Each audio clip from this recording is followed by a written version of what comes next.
From about 15 years on up, a great deal of my thoughts were basically unshareable. We are all evil in some form or another.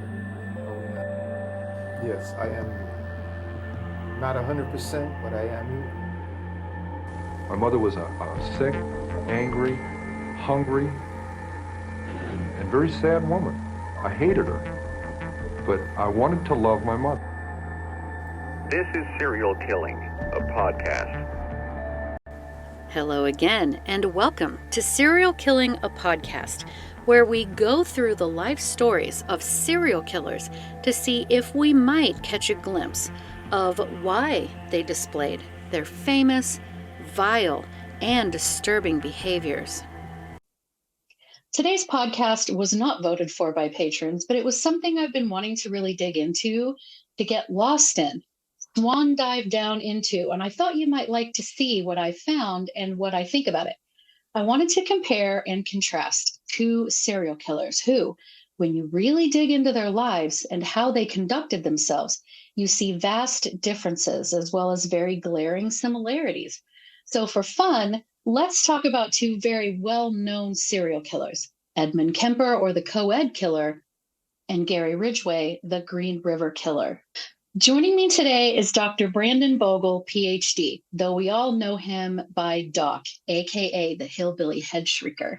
He is a licensed clinical psychologist and serves as the clinical director of behavioral health at a state prison in Tennessee, where he works intimately with prisoners whose offenses range across the spectrum, including violent crimes and serial murder.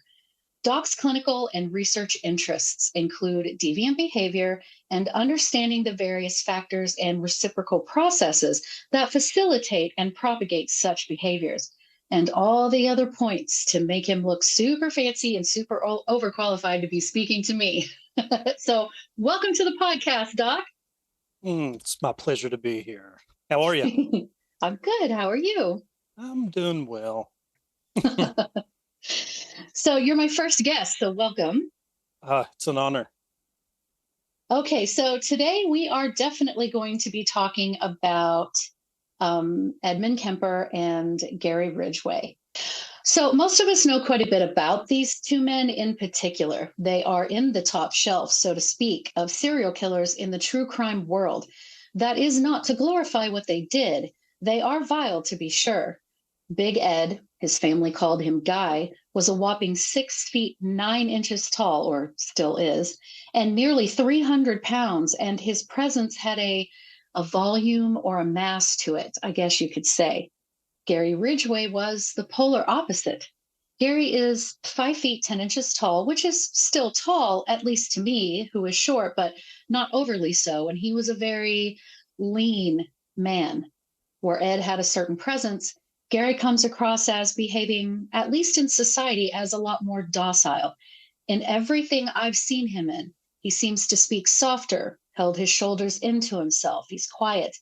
Ed seems a little bit of the opposite, somewhat lumbering. So without further ado, let's dive in. Now let's talk about some of the similarities and differences in their childhoods and teens.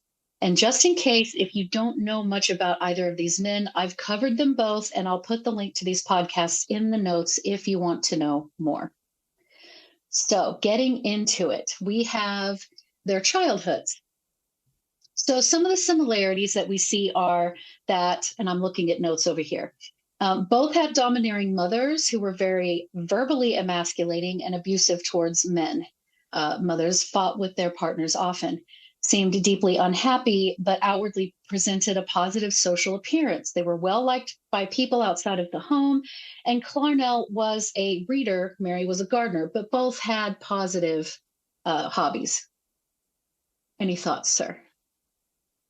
So it would be interesting to make note of the the historical time, right? Mm-hmm. So social impressions pretty important, right? Because both mothers are presenting in public as maybe June Cleaver, but at home behind closed doors, they're just ruling the roost.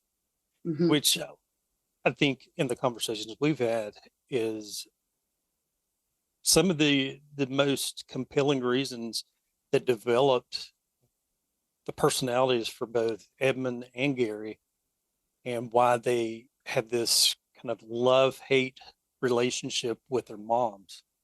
The mommy issues. Right. Okay. So both boys were witness to the loud verbal abuse between the parents. Both mothers emasculated their sons. They were verbally abusive, physically abusive to a degree. They were very cold and distant.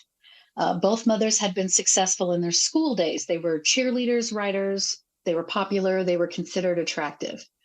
So what kind of impression does that give you?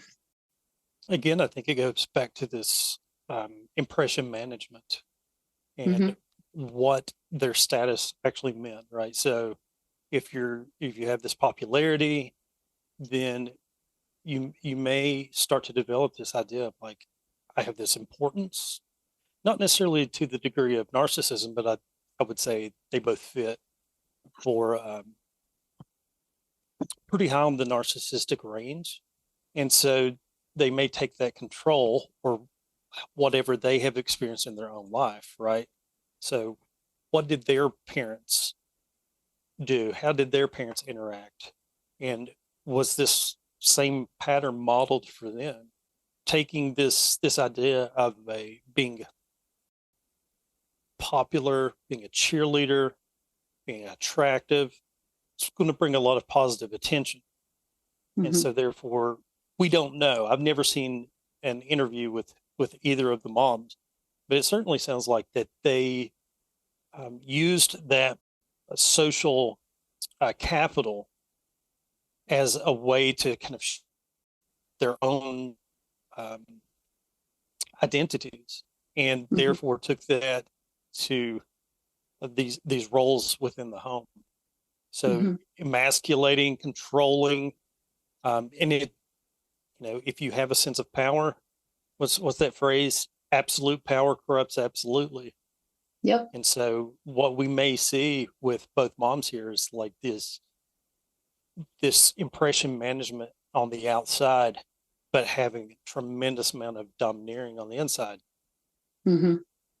Right. And I think that when it came to Mary, which was Gary's mother, her family was very, very religious. And I know that she was very specifically told that she couldn't wear these kind of clothes. She could wear these clothes.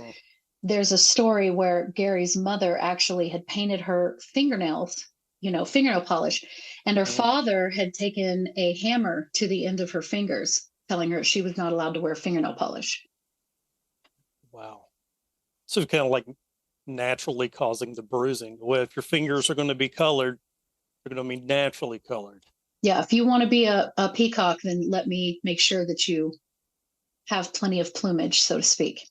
Yeah. So I think that some of that plays into at least in Mary's case, that she ruled the roost because of what appears to be some pretty strong control in the house for her. She did not, it's not that, no one appreciates their parents treating them like that, but I feel like maybe there was a part of her that's like, no one's going to have that kind of power over me ever again.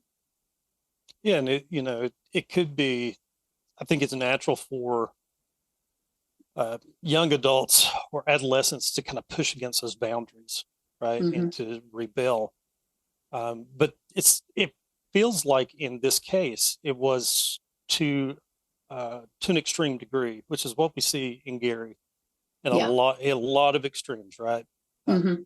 Almost compulsions in his behaviors, but it's almost like this sense of overcorrecting and going to an extreme to be both pious and hypersexual, meaning that she is controlling both of those, and she's controlling the narrative of what sexuality means, and can she be like the virgin and the whore simultaneously, and that gives her control over men, gives her control over her son, and therefore may give her a sense of control over the other parts of her life where she was feeling constricted. Right. And again, this is just conjecture because we're we're kind of looking at this with some hindsight bias and through this lens, knowing what the environment kind of helped create within Gary. Mm-hmm. But it, these things hold true. I see it every day with the inmates that I work with at the prison, and it's these patterns, you see them over and over and over. And when I talk to these guys, they're saying the same thing. Like, it all goes back to these early experiences and how they learn to interact with the world. Right. And we do have the advantage of looking through the hindsight lens. Absolutely. Absolutely. Okay. So as far as Clarnell goes, Ed was very vocal in a lot of his interviews that are easily accessible on YouTube, where he talked about how his mother his exact word was that she would field strip men. Mm. So you get the sense that she would just stand. I mean, he used kind of some body language while he was speaking about it, but that she was 6 foot tall, every bit. And she wasn't like a heavy woman, but she was a big woman and a very big presence. And so she would just stand there and field strip these guys. And Ed's father actually said that, testing nuclear stuff during the war was easier than dealing with Clarnell. Both of the mothers had these like cheerleader and writer. It just seems like whether it was self-imposed or whether there was pressure from maybe the parents or something, but that they were very hyper plugged into extracurricular stuff because they had an image to uphold, if that makes sense. Yeah, so well, kids represent us. The way that we both accept and reject this identity that's put on us by society and the parents, and then trying to break away from that. Like, so it would be interesting to see how much manipulation was used for either of these women in terms of, did they use their sexuality? It sounds like Clarnell actually used her like physical imposing stature. Yes. Right? And when I've seen this interview, when Ed is talking about her field stripping, there's this very distinctive way that he speaks. And and not only the body language, but if you listen to the vocal inflection and the cadence, you can almost hear the muscles in his throat tighten when he's talking about her, because he's probably transported back to when he's a kid seeing this happen. So that fear never leaves you. Never. And it's these moments where it's almost like this snapshot is taken, and it's not only what you experience visually, but through all of your senses, and also your interpretation, right? So your perspective of what it's like to be a 7 or 8 year old kid seeing this woman who's 6 feet tall field dress or field strip this dad who was actually larger. I think he was 6'4" or 6'5". Yeah, he should have been an imposing figure, but the dynamic was certainly such that Edmund saw, man, Clarnell rules the roost. What she says goes. And this is the way, I mean, everything we experience is normal until we have a sense of abnormality. Growing up, I didn't know I was poor until I compared myself to other people. And that's how Ed kind of learned all of this. This is how Gary learned all of this, how we learn all of this stuff. And it's interesting to know and to see, like, she was teaching him, and his dad was teaching him this choreography about these interpersonal and romantic relationships. Yep. And I don't know if he said this in an interview, but I bet he felt mortified for his dad. Oh, I'm sure. And so that's, that idea of like projection and transference and countertransference shows up all along the way, right? Because all of Ed's victims were surrogates for his mom. Yep. Right. And we know this because he said it. Yeah. And, it'd been interesting if, had he started with Clarnell, would he not have killed anyone else? Probably. Well, No, because he had his grandparents first. Well, the grandmother was the surrogate for his mother. That was his first sort of like killing of Clarnell, was his grandmother. Yeah, because she reminded him a lot of his mother, because she was she went by Maud, and she was such a very strong female presence in his life. And I don't think she was as aggressive as Clarnell, but she was still like, she ruled the roost. There was just a lot of similarities. So I feel like Maud was the first surrogate. Yeah, I agree. And he also had, it's interesting, and if you read the parole hearing from, was it 17? He's kind of recounting this when he can get a word in edgewise. Right. But then there's this interview where he's talking about his interpretation of the things that Claude would do. Like he has a story about ice cream, and that there was, I don't know, I want to say 4 pints or gallons of his favorite ice cream. He wasn't supposed, it was like this forbidden fruit. Mm-hmm. And his interpretation was that was intentionally put there to tease him, to demonstrate how much power she still had, right? So she's like, I'm going to have this. I know it's your favorite. You can't touch it. And so that's interesting, because it gives you a glimpse into the lens through which he's looking at the world and starts to see it this way. And so if we look at all of these instances, that's where we can see he was how old when he killed his grandparents? 12? He was 15. 15. Interesting. So he was right coming out of puberty. Yeah. That's interesting, because if you look at some of the diagnostic criteria, it talks about having conduct disorder prior to age 15. Well, that doesn't mean that you're diagnosed with it, but you would be diagnosable, meaning that you would demonstrate that kind of callousness and disregard for the rules and mores of society. Right. And so he really does see himself as a victim in this. Right. And it's from the outside perspective, it's weird, because we're like, how does he, like, it feels false, but he really does see himself as being the victim in that. Mm-hmm. And that's kind of that the antisocial piece that we're seeing start to gather up and get some momentum in his life. Right. So, and speaking about the fathers, so both fathers had been more lenient with the children. So both families had 3 kids. Gary's the middle child. He has an older brother and a younger brother. Ed is the middle child. He had an older sister and a younger sister. His older sister was 5 years older. So Alan, the younger sister, was only 2 years younger. So he and Alan were close. I couldn't find any information about how close Gary was with his brothers, but I certainly didn't find anything that indicated that there was a lot of negativity or fighting or anything.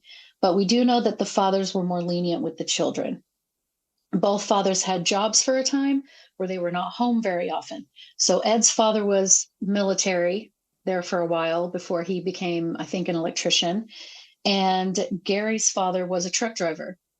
Being married to one of those myself, I understand that they're not home very often. And so these boys are left with these very overpowering, domineering mothers. So both were the middle children. Both had amicable relationships with their siblings, no apparent tensions or excessive fightings. There are some stories when it comes to Ed where I love how documentaries and other podcasts and people talk about, Ed Kemper played these morbid games with his younger sister, like electric chair, and he beheaded her Barbie. And I want you to speak on that, but I just wanted to say that I feel like they're taking these instances out of context. I think that that's just reaching. Ed talked about how he and his sister had watched, or maybe he and his friends had watched a program when he was a kid about a guy getting the death penalty and being in the electric chair.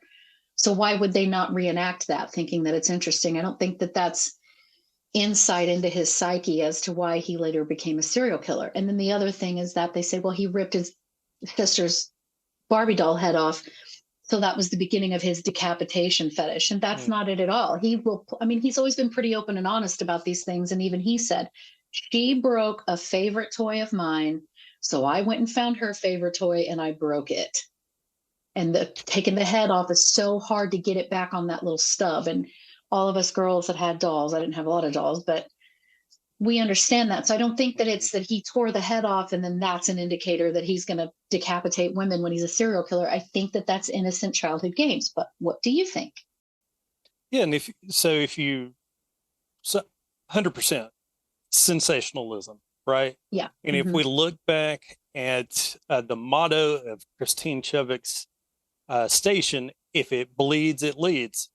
Exactly. And we are all, we have this natural interest in anything that is deviant, meaning it deviates from the norm.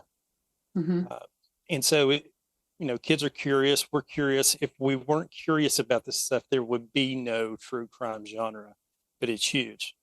And if you go back and either read or see some of these interviews, and I really encourage everybody to look at this or to get this document. We can post a link to the parole hearing from 2017, and be prepared to be infuriated because this woman who is, I guess she's leading the interview, is really doing exactly what you're saying. She's saying, but you did this and you played these morbid games. And as a psychologist, what we have to look at is the function of a behavior, right? So what Ed is saying is like, yeah, she tore up his cap gun and it wouldn't fire. And so it was functionally torn up beyond use, right? So he was not able to use it in its intended manner. Now he could still point it and go bang, bang, bang, but it wouldn't shoot the way it was supposed to shoot. So she had ruined it. And out of jealousy, because, and there's a whole backstory to all of this, but he got to go on a trip, I think, to New York, and she didn't get to go, and she was upset, as the story goes. So he took her Barbie and pulled the head off. But what he goes on to say in the interview is the head could easily be popped back on. Like it did not, it put it in a torn up state, but it did not. It wasn't ruined for life. It was not a permanent thing, right? You can pop the head back on. So he got a pair of scissors and cut the hands off of it. And he said, now yours is destroyed to the degree that mine is destroyed. So now it's even. And yeah, and you're going to see this. It's going to be sensationalized. And there are tons of podcasts that do that and they glorify. And it's interesting to see those things because it's the salacious details. But straight out of context, we can infer whatever, right? So it's kind of like if you use data, you can massage it and present it in a way to support whatever you want it to support. Yeah. And that's where you have to look at the entire picture. And one thing I love about this podcast is you give the context of what's happened historically and what is the environment, what's the culture. And some people are like, why are you wasting our time with that? It's because it's so important. Because if you just look at these isolated things, you're not going to get the full picture. And again, going back to like psychology, when we are doing an assessment to see what's actually going on here to assign a diagnosis, if you look at the DSM, every diagnosis in there has one of the same criteria, and it's not better accounted for by something else, right? And so that's why context is so important. We have to look globally and get information from all of these sources. And given that Ed was kind of physically he was an anomaly, right? He still is 6'9". He's probably shrunk a little bit. And he uses a wheelchair quite a bit now because he's had that stroke, but he was this outlier and probably felt odd his entire life. So seeing something that was also an outlier and deviant may have given him this sense of normalcy in some ways. And that's, I think, where people can bond over like dark humor and all of those things. It's one of the reasons that the true crime community is so beloved. It's very supportive. Both boys were keenly aware of not being the favorite child. Both had a need for parental approval from both parents, but especially from their mothers. Both just accepted the verbal and physical abuse as normal, but they did move on to torturing and killing animals. So what say you for that? First of all, like being keenly aware of not being the favorite child. So what would that do to a kid? Oh, well, it will mess up your head, right? Because how do you become keenly aware of that? You start to see differences in the way that you're treated. Like things will feel unfair. As you're receiving this, you're looking for external reasons. And when you can't find an external reason, we tend to internalize those. Or the fundamental attribution error. It's one of these things where we will say, we'll look for reasons to protect our ego and our identity and our self-worth.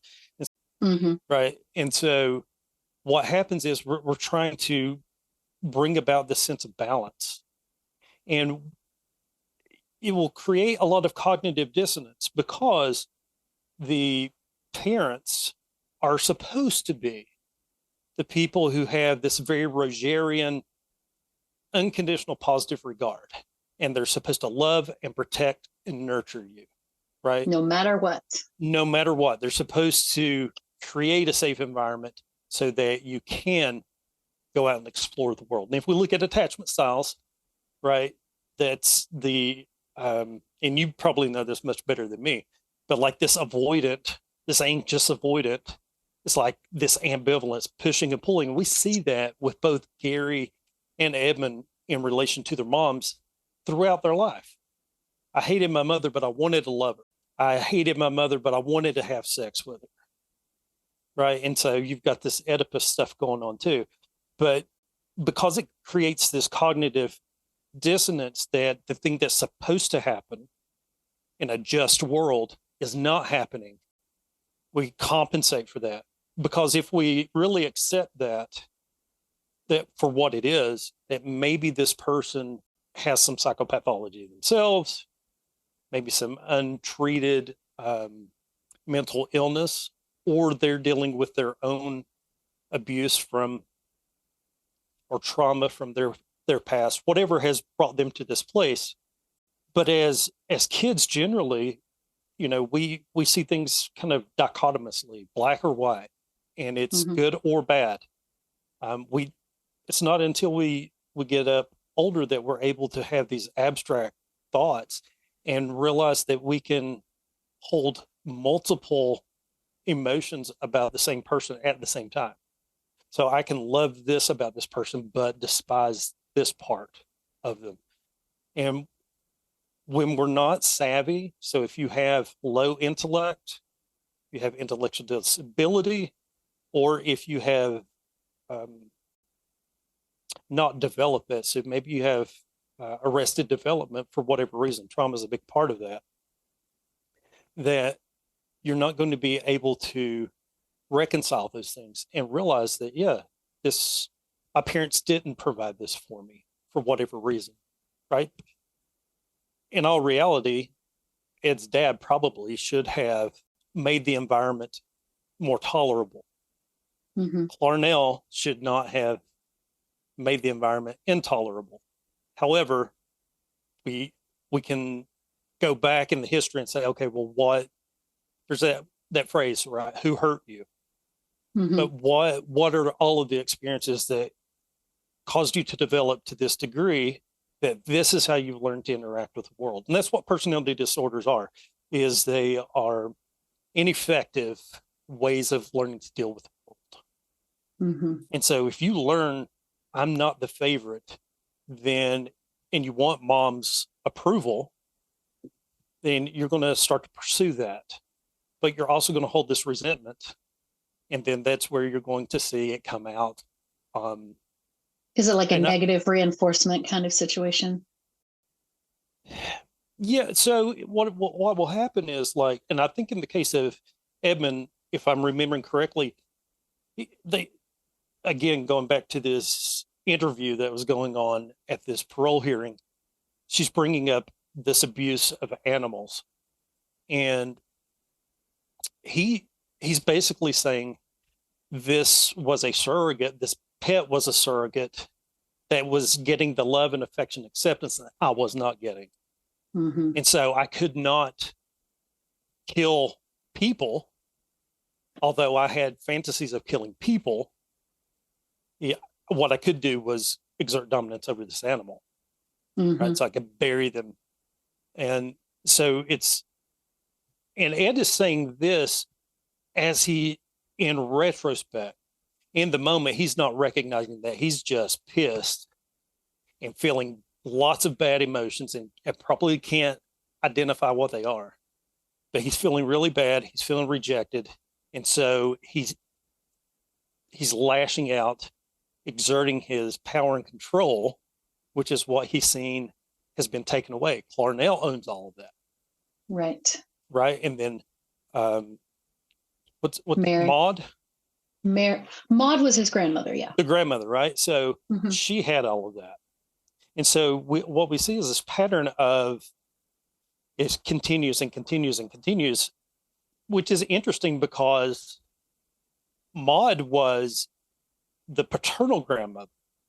Right. Meaning his dad grew up in that and then married someone very similar to his own mother. Mm-hmm. Right. And so his maternal grandmother was very strong personality as well. So it's not hard to it's not hard to see this pattern just replicating. Mm-hmm. And, you know, I think, and maybe I don't want to say I have a soft spot for Edmund Kemper, but I see there are vast differences between Ed and Gary, but a lot of similarities. Mm-hmm. Ed had these fantasies of killing, I think because he was feeling very stifled in lots of ways, right? And he talks about this feeling.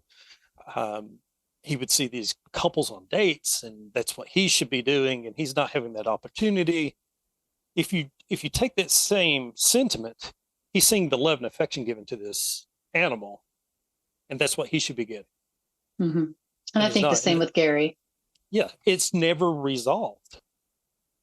And so it just keeps coming up over and over and over. So as far as childhood differences go, Ed's parents divorced, Gary's did not. But the difference comes with caveats because Ed still watched his mother have verbal fights, and I think, physical to a degree, with his biological father and also his stepfathers. And Gary watched his biological parents fight and fuss. So even though there was a divorce with Gary and not with Ed, divorce with Ed and not Gary, I think that they both still watched their mothers treat their fathers pretty bad. Oh, definitely. I mean, it's interesting because there are so, like, almost railroad tracks, the parallels between these two. Mm-hmm. And then you see where they deviate, right? Gary was probably flying under the radar. Edmund could not walk into a room without commanding attention. He still can't without commanding attention because he is that physical, that visual specimen. Mm-hmm. And he interprets that, interestingly enough, that all other men in that room are intimidated and want to have that physical prowess that he has. And he doesn't. Or they want to fight him. He despises it. Yeah. Right. Because it's the alpha male and, propagation of the species type deal. But yeah, it's whether it was the parents staying together or separating, what both of these guys experienced was a lot of unhealthy relationships. And yeah, so it's interesting how these patterns continue over and over and over. And another difference with them that I think you'll find interesting is Ed's father. Ed's father did not seem to have a hatred of women or have issues with women. He didn't seem to be derogatory towards women at all. He was level-headed, whereas Gary's father was very vocal about his distaste for sex workers, but really to a degree, women overall. Mm-hmm. So what would that, having fathers that actually think differently when it comes to women, what do you think about that? Influence-wise? Well, I think we see it. Look at the differences in known victims, right? Gary's really feels like it was this pervasive trying to exercise this hatred that he had of women. I think he even says somewhere in one of these interviews that he basically hates women. And Edmund's these were all surrogates for Clarnell and this ineffectiveness he was experiencing. So it's like Gary's taste for victims is broad in that it's usually sex workers or whatever, but they just represent women in general, perhaps. Whereas with Ed, because his father we don't know if he was respectful to women, but there was certainly a level of, I don't know what you would call it, but he was just a little more gentle or whatever. And so then what comes to mind for me is that, when Ed was tying one of his victims up, he accidentally brushed one of her breasts and he was mortified. He apologized to her and then he killed her, obviously. But and he said, I just killed her friend. She doesn't need to know that she's going to die. So he did not want to cause the mental torture. Mm-hmm. At least that's what it appears like. Mm-hmm. And Gary, if I'm not mistaken, he very much depersonalized all of these victims. He talks about them in derogatory terms. And I would love to be able to find, I bet a lot of the verbiage he uses is exactly what his dad would say. Oh, I'm betting on it. Because he refers to it as like he's taking out the trash. Yes. And he has this inflated sense of morality of saying, I'm doing a service. I know best. Mm-hmm. And whereas Ed was not that way. As a matter of fact, Gary killed some pretty young people. Yes. Ed killed one of his victims was in high school, but she was posing as a college student. And he says in this interview,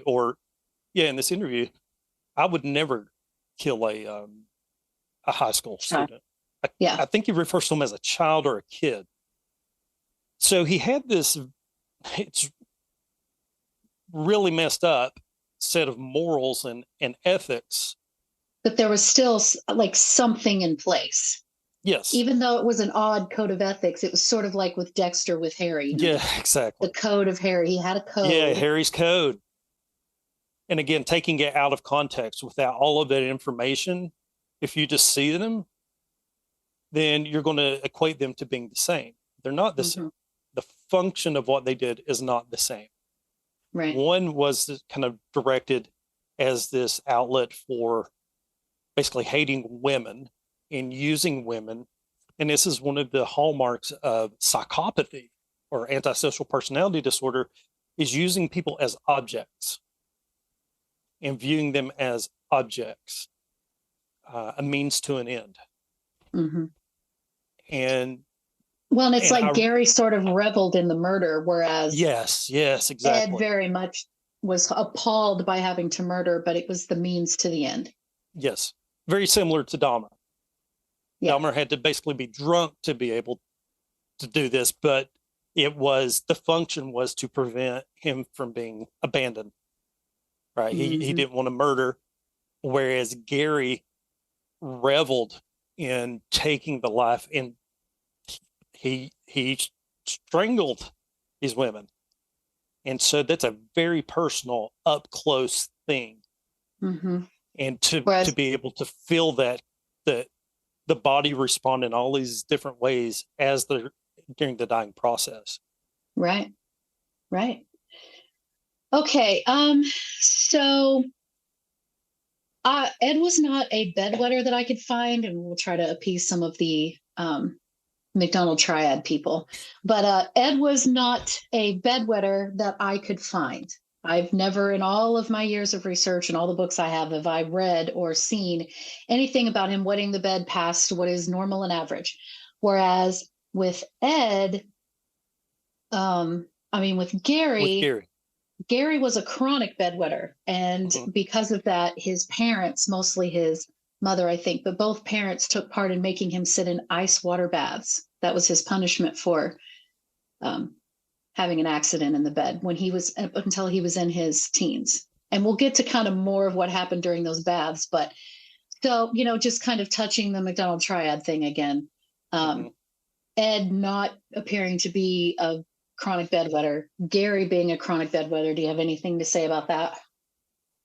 Yeah, so it's the Holy Trinity, right? So fire starting, bedwetting, cruelty to animals. And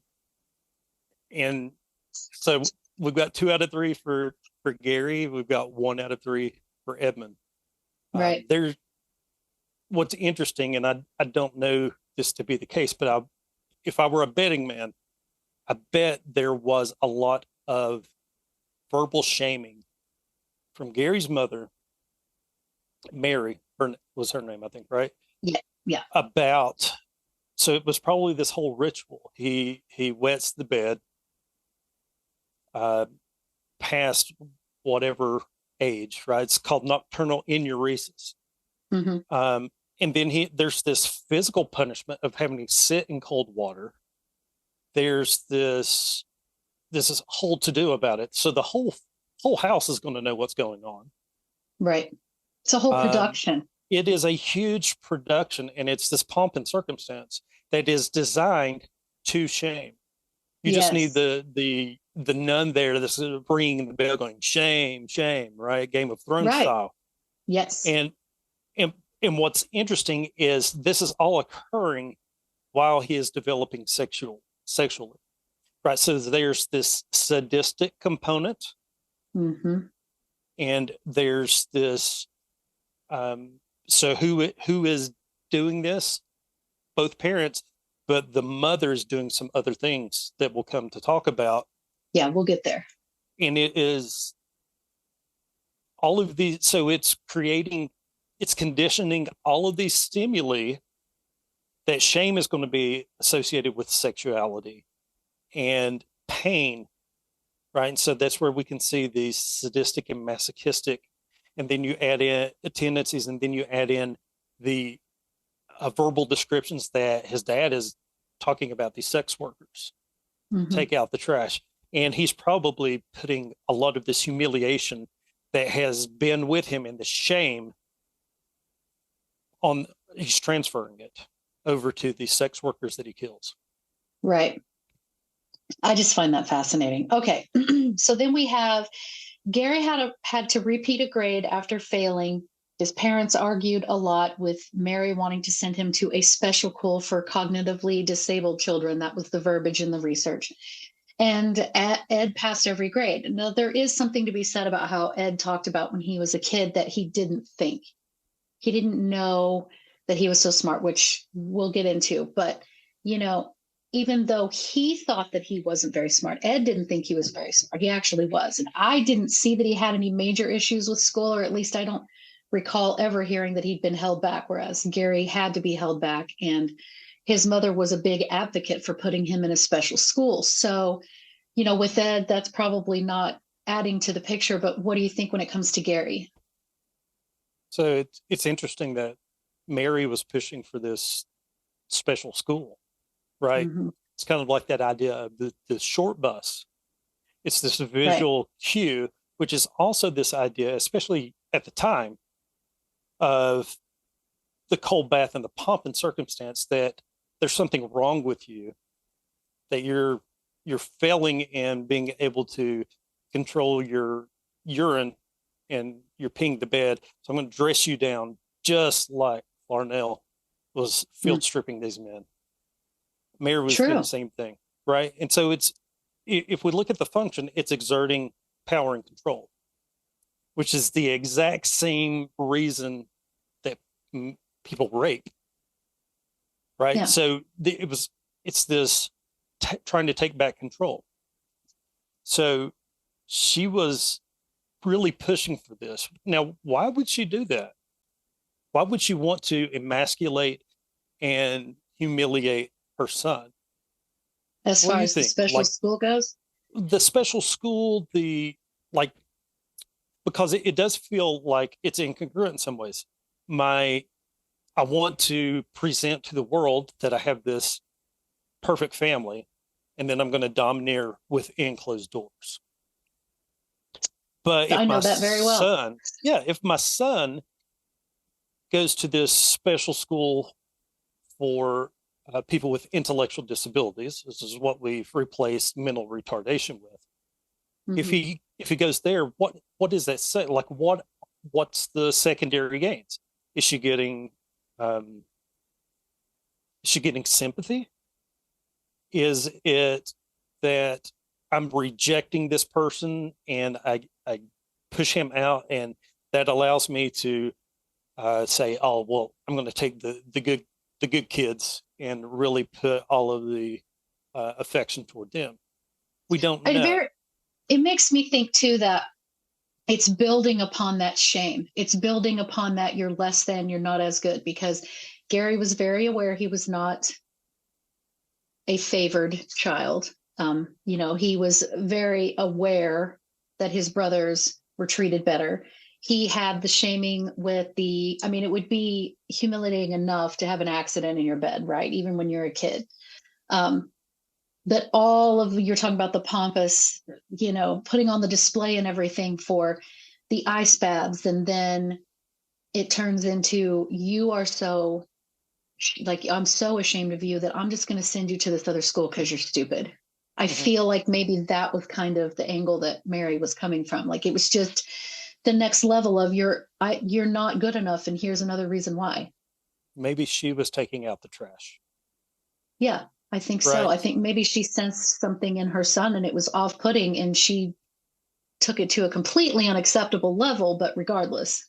Yeah. And so if we think about this from like the ice bath, if we think about this from like a strictly behavioral modification standpoint, we want the behavior to decrease, right? So we're looking to punish. And we're adding something, we're adding this ice bath, so that's positive. That'd be positive punishment, but it's only punishment if the behavior decreases. And so since it was maintained, it was reinforcing. So it was positive reinforcement because he may be getting some secondary gains, especially if he is becoming sexually aroused by the pain of the ice water. Then, among other things that we'll get to. Yes. And so it's all of these kind of covert things that are going on. We're speculating on a lot of this, but what is the function of it, and what are the secondary gains, right? A lot of times if kids have experienced sexual abuse, you'll see toileting issues in the bed, right? Or hygiene issues. So you'll see enuresis and encopresis, and that's to protect themselves. Stay away from me, right? Or a lot of weight gain to try to make themselves unattractive, or to give themselves actually like more insulation from that stuff. And so Gary was probably feeling shame on all of these levels, and the areas where he maybe had a sense of self-efficacy, which is the degree to which you have confidence that you can do something. Mary's tearing him down on every level. Right. Did you find this in any of your research where he's given positive feedback for doing anything correctly? I don't know of any cases of it, but again, it's not salacious, so it may not be in the documents, right? Right. It may, I we weren't there, so we don't know. There's a part of me that feels like that if he was doing something very good or positive, that maybe his mother thanked him or there was some kind of acknowledgement, but he's not going to remember that or share that because I think he's hyper focusing on my mother was the problem and so on and so forth. So, I mean, it's like most abused people, not every single day is horrible, you know? Well, we focus on the negative, right? Read one negative comment and it sticks with you. And I know about that. Oh yeah. Yeah. So that's I think what we're seeing here is how all of this is starting to build. And I've said this, probably say this multiple times a day in like clinical practices, the lens through which we view the world. And the lens it's shaped and refined every day through all of our experiences. And for Gary, we're seeing that shame is really, and guilt. Shame, I differentiate the two. Guilt is more related to describing something that you've done. You ran a stop sign, you're guilty of that. Shame is more about being sorry for who you are intrinsically. And so it's a big difference. It's not being told that you've done something wrong, but you are something not good enough. Right. If we look at just where Ed was throughout his life, he starts out his life as an anomaly. He's 13 pounds. Maybe that's why Clarnell was so mean. Yeah. For those that watching at home, in the Serial Killing, a podcast fan page that he created, thank you so much. We actually had a comment about that where I think you had asked how much did he weigh when he was born, and I knew that it was over 10 pounds. But anyway, in the comments, we all decided it was definitely 13 pounds. So I don't know how. Yeah, that's a big baby, and I've not found anything where Clarnell particularly complained about the birth or anything like that. So I don't know if she had, perhaps maybe she had a really rough birth experience, which created but then again, I don't think that would create any kind of negative feeling towards him because that doesn't have anything to do with her husband or any other man, Yeah.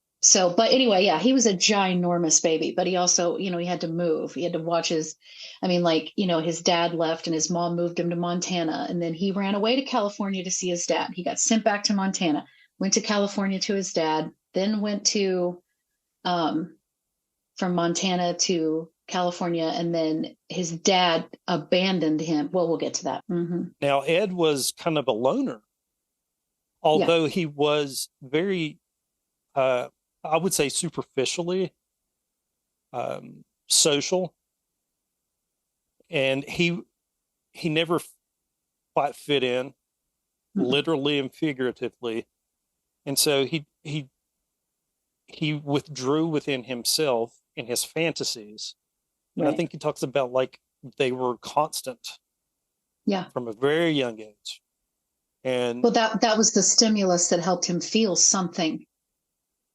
Yeah. Other than anger. Yeah. If we kind of jump ahead just a little bit, it's that excitement seeking of like antisocial personality disorder, right? It's that looking for stimulus because they're not getting that in the prefrontal cortex. Right. And so what did he fill his time with? He turned to his own mind. Right, and the idle hands, idle mind, and then idle hands are the devil's plaything. Yeah, you add in some abuse, whether it's coming from other kids, that's giving him this idea of you're a freak because you're taller than everyone, and you would think the biggest kid would be the bully. The biggest kid was being bullied, and so he was getting. Similar to what Gary was getting was that he was just odd all of the time. And so he's moving around. He doesn't have that stability. And if he did, would things have progressed had, in all of the interviews that I've seen, he doesn't talk about childhood friends that I've found, like these No, I think best his little friends. sister Alan was his best friend, or at least that's So the impression I get, that he was pretty close with Alan. They yeah, played 'cause together a lot there's as two children. years apart in age, right? Something like that. And she And didn't think of so, him as a freak. That's her brother. yeah, because that's what she knew. That was normal. If Ed had grown up with both of his parents and he hadn't had to change schools at all, like he followed his peers throughout school, they would get past the size difference. And then perhaps that would not have been an issue. He would not have had that constant reminder every day, because, kids get used to their environment pretty quickly. Yeah, they would become habituated to it. But when you're Right. new, being the new kid sucks anyway. You have to start completely over. And reinventing yourself. So what worked last time, what didn't work, let me do that. Right. And if you don't find something that works, you stop putting effort into it. Right. And I think that he didn't have a very good sense of himself at all. I think that when Clarnell would say, you're just like your father, you're a freak, you're, all these horrible, mean things that she would say to him. And I think that he was just like, well, that's what I am. And he didn't. Kids that are in that really fertile, loving, accepting environment have this. I'm a big proponent for this, a big fighter for this. If they feel secure in their home environment, then that gives their brain that room to really grow and develop about the world around them. Whereas he just sort of closed himself off. Well, in here is the safest place. Yep, exactly. Yeah. There's, I can't remember, I watched a documentary, but it talks about being a pro-social psychopath. And it really does come down to the environment, because you have the biological components, you've got all of the genetic components to make that stew, and what's really going to determine whether you learn to be pro-social or antisocial is the environment. Do you have the support, love, acceptance, and correction of a loving family? Right. We can see that Ed did not.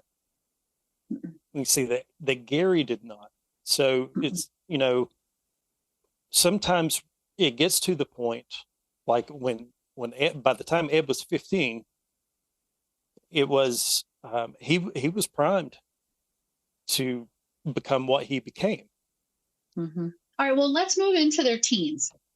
So some similarities in their teens. So we have Ed murdered his grandparents and spent the rest of his teens in Atascadero State Hospital with other criminals, listening to the other criminals talk about sex and just different, behaviors. Gary stabbed a young boy, stating that he always wanted to know what it was like to kill someone, but he got away with it. So Gary was under the impression that he was going to murder this kid by stabbing him in the liver. I think it hurt the child's liver. The child did live, thank goodness. But they both attempted to kill someone in their kind of early teens. So what do you think about that? Yeah, and my understanding is Gary initially thought that he had killed this kid. Right. Because that was the intent, right? Yes. He said he always wanted to know what it was like to kill someone. Yeah. How old was Gary at that time? Was he 12? Was he older than that? He was 16. Oh, wow. Man, I was way off on that.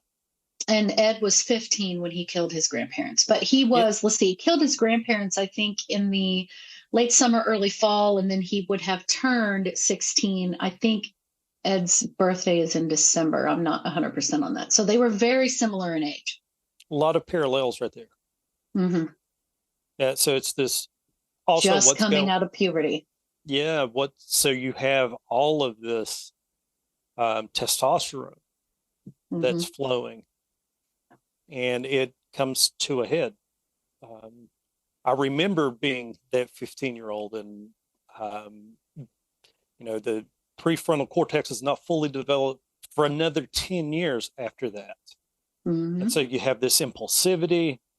I bet if you were to look at a functional MRI of the brain, you would see less activity in those areas with judgment, decision making, all of those things, like the executive functioning. Mm-hmm. You're going to see that with any teenager, but I bet with these guys, you're going to see far less. And so you had less impulse control. You had all of these hormones going on, and you had this life of abuse that had culminated to this moment. Mm-hmm. Maud was the first surrogate for Edmund. And I don't even remember the name of the kid that Gary stabbed, but he was taking this out, right? So they had moved up from the animals to Their first human. This human. Mm-hmm. And it's crazy to look at the parallels, because you're seeing these two things happening in isolated,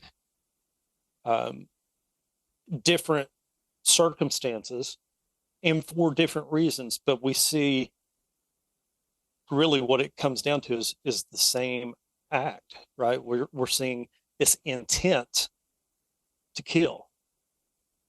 The differences in the murders that just sort of kind of popped into my head too is that, again, Gary did something very personal. He used a knife and he stabbed a child. That is that is definitely in that child's bubble. Whereas Ed shot his mother, a gun is a little more distant. It's 1 degree away from being so personal, so to speak. You know what I mean? So it's like Gary, it almost seems more intense, like he wanted to murder this child because he wanted to know what it felt like to murder someone.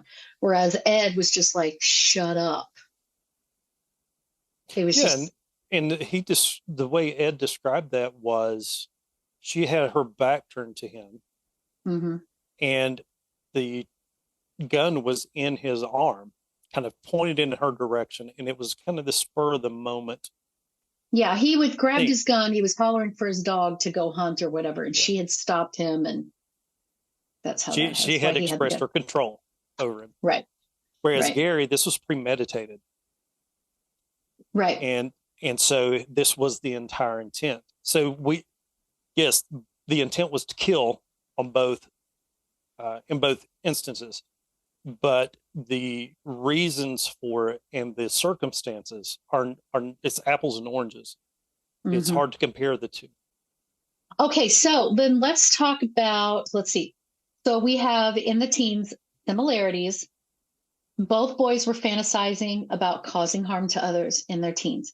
Ed explicitly stated that at 14 years old, he was, quote, dreaming, thinking, fantasizing murder all day long. I couldn't get it out of my head. Gary was conflicted with his feelings of both wanting to murder his mother and being sexually attracted to her while in his teens. So, but they were both fantasizing about hurting other people. So I think that that's pretty on par with the childhood of a serial killer. Mm-hmm. Yeah, and it's this whole this soup of the hormones, mm-hmm. and I can't imagine that Ed was not having. He was not just fantasizing about killing or harming. There had to be a sexual component to that too. Right. And yes. He's being kind of cagey about some of that stuff, because he says it's very shameful for him about some of the specific things. Yeah, it's in that that parole hearing. He didn't want to talk about it then, and so it gets into the specifics of how he felt sexually, like emotionally impotent. And yes. he could not have sex with a live person. And so when they're kind of exploring that, he just talks about how it's so shameful and embarrassing to talk about, because he's unable to do that. So the similarities when it comes to the teenage years are kind of hard to, there's not a lot of similarities because, again, Gary got away with what he did to that little boy. I can't remember how old the kid was, but he was much younger than Gary. But Ed was in Atascadero, so he was already put away. He was gone. So Gary got to sort of finish his teenage years in, not behind bars or in a facility is what I'm trying to say. So when we get to the differences, so this is where we were talking about the bath situation, right? So Gary's mother would wash his genitals into his early teens. Ed's mother never touched him inappropriately, as far as we know. And I feel like Ed would have said so if that were the case. It makes me wonder if Clarnell was just physically withdrawn from Edmund. Oh, I think so very much. Did she just, because she was emotionally for sure, right? Right. Did he ever have physical touch from anybody? It's certainly his mom sent him down to hell because she was afraid he was going to rape his sisters. Right. And I don't think that there was anything to indicate that he would have done anything like that, or at least nothing that's been said or found, that she was saying that, and he was so confused by that because the thought had not even occurred to him. And yet he's watching his sister, when he talks about it in one of his jailhouse interviews, how their bedrooms were upstairs. So they got to go to heaven. The living room kitchen area was earth. And then he was sent down to hell to sleep in the dark and in the cold and all of that. That started when he was 8 years old, I think, or something. And that's quite telling. You are so unimportant. You are such disappointment's not the word I'm looking for, but you are so less than desirable in this family or whatever, that I'm going to completely separate you. And then I'm going to give you this bullshit line about you're going to touch your sisters. It just seems very, she just pulled that out of the air to justify the instructions. Yeah. He was treated like, if we think about the Titanic, right? He was treated like steerage. Right. At the very bottom. Yes. Sent down there. Here he is. What's going on in his mind? Like, He's what terrified. are the boogie monsters or the boogeymen that are going to get him? And she's left him down there to get not just left, but locked down there. Mm-hmm. Yeah. Right. It's like you can't She's get not out. coming to save him. No. You're down there to just go rot, get out of my way. Another way that his the people that should have protected and nurtured him did not. Mm-mm. And that I wonder where the dog slept. That would be interesting to know. Was the dog outside? Did the dog have its own house? Same thing with the cats, right? So were the animals treated better than him? That's a very interesting question. Felt like it. Yeah, they were getting I think so. They were getting the emotional pieces that he wasn't getting for sure, and probably the physical pieces. Maybe that's why he killed he buried the family cat alive, or whatever he did, because his mom showed affection to the cat and not him. I mean, that's certainly plausible. Yeah. And okay. he may not probably in that moment wouldn't be able to identify and articulate what was going on. No, it's more reactionary when you're that young. You don't really understand it. You're just reacting to it. Okay. Let's see. So Gary's mother washed his genitals up into his early teens. Tell us how that would affect him. Oh my God. Oedipus complex everywhere, right? So it's right. This again is so you're having all of these, the puberty going on, the sexual development, and he's I don't know, but I almost guarantee that he probably got physically aroused at some point. And how could he not without the friction and stuff at that age? Right. There had to be a lot of shameful talk in response to that, which is then conditioning, right? So whatever's happening at the time, whatever's in the environment is going to be a conditioned stimulus to the sexual arousal. So it could be physical pain, shame, whatever's going on. And this is where a lot of times like paraphilias come from, right? People will what was it, Jerry Brutus with the shoes. Right. All of these things are just conditioned stimuli. Right. And you take it, and dopamine is such a powerful neurotransmitter.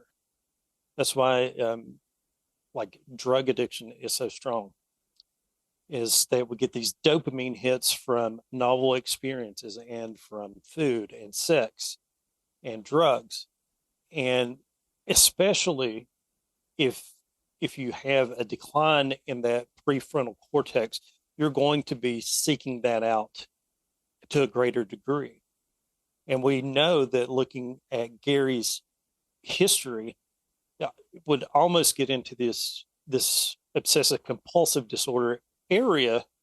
Like he would be obsessional and compulsive about having sex multiple times a day, whatever was the topic du jour, whether it was religion, he was all in and was fanatical about it. Mm-hmm. And so it was, he's already got kind of that predisposition genetically to do those things.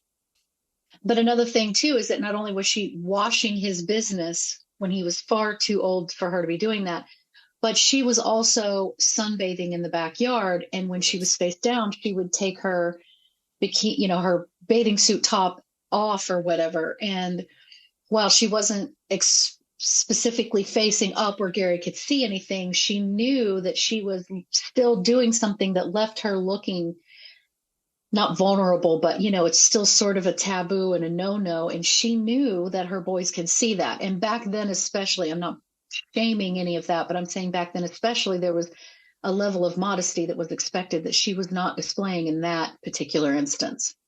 Yeah, I think that would have messed with him really bad too. There was not the access to the media that there is today. Right. And so that would be, it would have an exponential impact. Right. And seeing that. And so it's really developing all of this unhealthy relationship between sex, shame, violence, mm-hmm. Pain. All of those things are kind of like this stew that is just simmering mm-hmm. in the background for him. Right. Okay. So we have Ed's relationship with people outside of the home was strained a bit. Paternal grandmother had a very strong personality. That's Maud that we've talked about. His stepmother. So his father got remarried after a time, and Ed had a stepmother and a stepbrother. His stepmother and stepbrother were not that crazy about him. Obviously his father I don't think that his father didn't want him around, but I think the stepmother was put off by Ed because of his just personality and how he carried himself. And so his extended, as far as cousins and all that goes, I don't know, but I feel like, the people that were in his inner circle outside of the home were not very welcoming or like him very much. There isn't really any information that I found when it comes to Gary and his extended family. So there's not a lot going on there, but because there's no information, that can be an indicator that Gary didn't have any issues with cousins, or again, he didn't have any step parents or anything like that. But it did seem like when Ed would go a visiting, people acted like they didn't really want him there. I bet he, and I've noticed in reading that transcript from the Parole interview, is he, and I didn't pick up on this in other interviews that I've watched, but he almost has a autism spectrum flavor to his communication style. I think so. That he doesn't pick up on some of those verbal cues, like he will get so focused on, I need to get this out, or he gets caught up in the literalness of the question. That I'm wondering if that communication style caused him to be odd to extended family, in addition to just his tremendous size. So he was incarcerated at age 15, 16, that's a very pivotal time. So he didn't get to have all of these experiences, normal, quote unquote, experiences that his contemporaries did. So he didn't get to learn how to talk with ladies. He didn't get to go to the prom and all of those things. And so that Gary did. And Gary got exactly. Gary got those opportunities, and I can't remember if he went to prom or not. I'm sure he probably did. He did whatever everyone else did that was expected, because he was kind of that way, a bit of a follower. But Ed, his teenage years, his coming of age was spent with very dangerous criminals. Mm-hmm. You know, he at 15 and 16 and 17 years old, imagine boys at that age who are just coming out of puberty. He's just, becoming a man. If, we're tabling the fact that he killed his grandparents, but, if he's not experiencing the normal peer stuff, and instead he's hanging out with men of all ages. I mean, you work in a prison, he's hanging out with men of all ages, and they are talking about things that teenagers typically don't talk about. And that's his education. His teenage education is behind bars. He went to criminal university. He did. He definitely did. So he sat and listened to, I can't remember if he specifically stated this, but it is said, that he was sitting there talking with, like extremely violent rapists and stuff, talking about how they deal with women and all of that. So I don't know that affected him later, but I'm just saying that was his teenage Phoenix moment, was behind bars. Gary didn't have that. He was with his peers. And Edmund talks about his inability to connect and to, like, he learned to feign it. Mm-hmm. Like when he's doing this ruse, right? Mm-hmm. But it was never authentic or natural for him. No. And so he says, I spent my formidable years in Atascadero. Mm-hmm. So I didn't get to have those experiences, which means he didn't get the normal developmental milestones the vast majority of people do get. And so, again, another way that he is an outlier probably reinforces a lot of those thoughts that Clarnell was giving him, that you're weird, you're not okay. Now, I about guarantee that because he was physically large, that he was not seen as young as he actually was. So he was probably perceived by the other prisoners there at Atascadero. So they may even talk to him and interact with him as an adult peer as opposed to a child still. Right. So be more apt to be exposed to inappropriate things. Right. Okay, so then we have, all right, Ed's time in Atascadero State Hospital with other inmates, talking about all manner of things, the psychological tests and everything related to that. So when Ed's in Atascadero, we have to assume, talking to clinicians like you, therapists and whatnot, and I'm also making assumptions they may have put him on some kind of medication while he was there. I'm sure, yeah. And because he had found out, he had said in Atascadero, he realized that his IQ was so high and everything, and it gave him a little boost of confidence.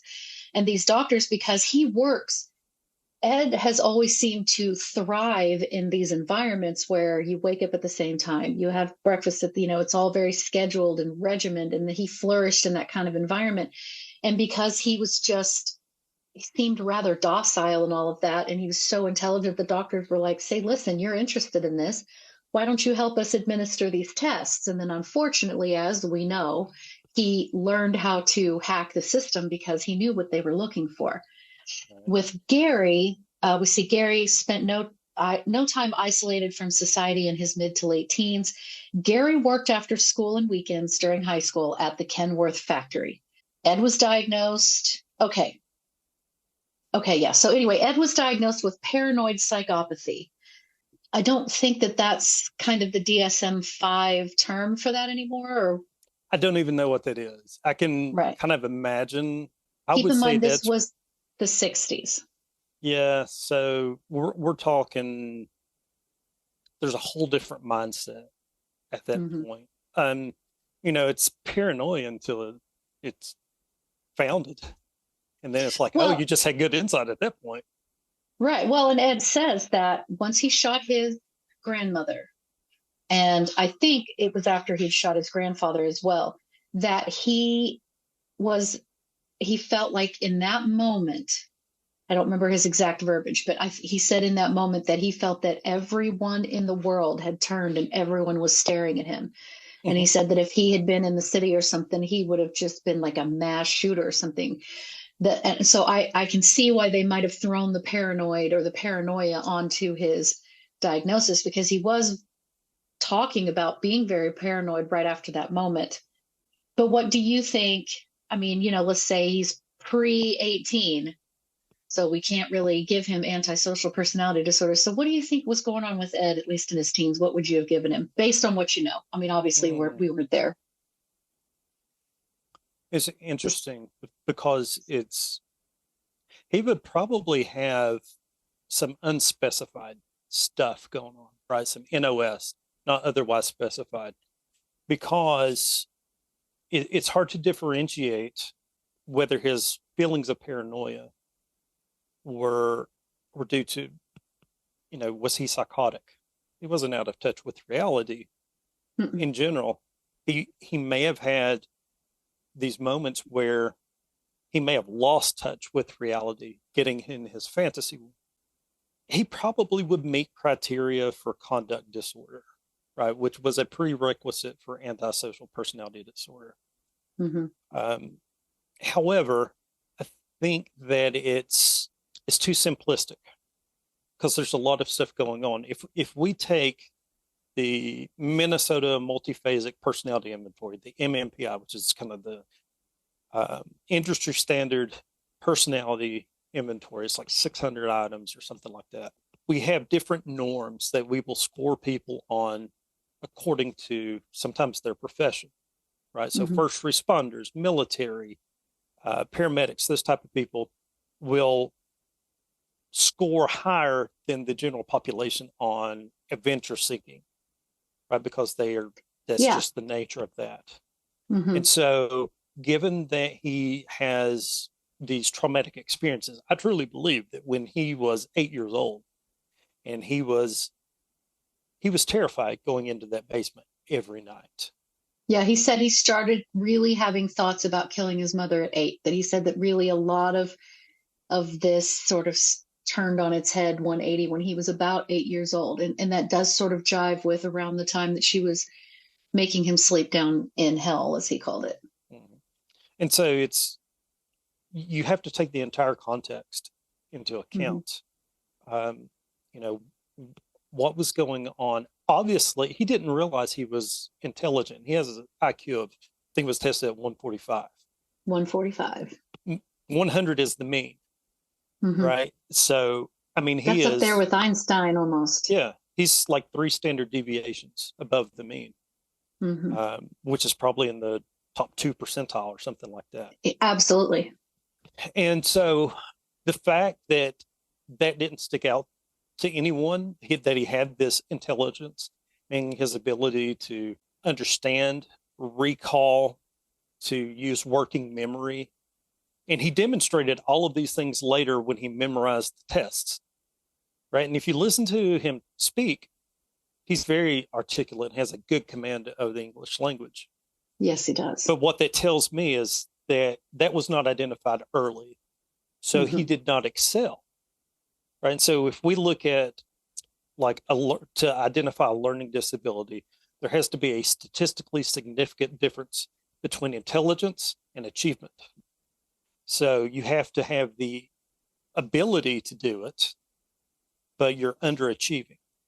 And you could be underachieving, like somebody has a math learning disability. They may just process numbers differently, right? And so they're going to underachieve on that. I don't imagine that Ed put a lot of effort in. This stuff probably came easy to him, and he spent a lot of time in his head. Well, not to mention, his mother, I think, was known for telling, I mean, I don't know that she specifically told him that he was stupid, but I think that she certainly made him feel less than as far as even his, ability to retain and recall information. I think she was pretty belittling about that as well. Apparently not realizing that her son was basically beyond gifted. I don't know if 145 is in the genius range, but if not, it's hovering. Oh yeah. I mean, that's what I'm at 144.5. So I'm right there. Yeah, I wish.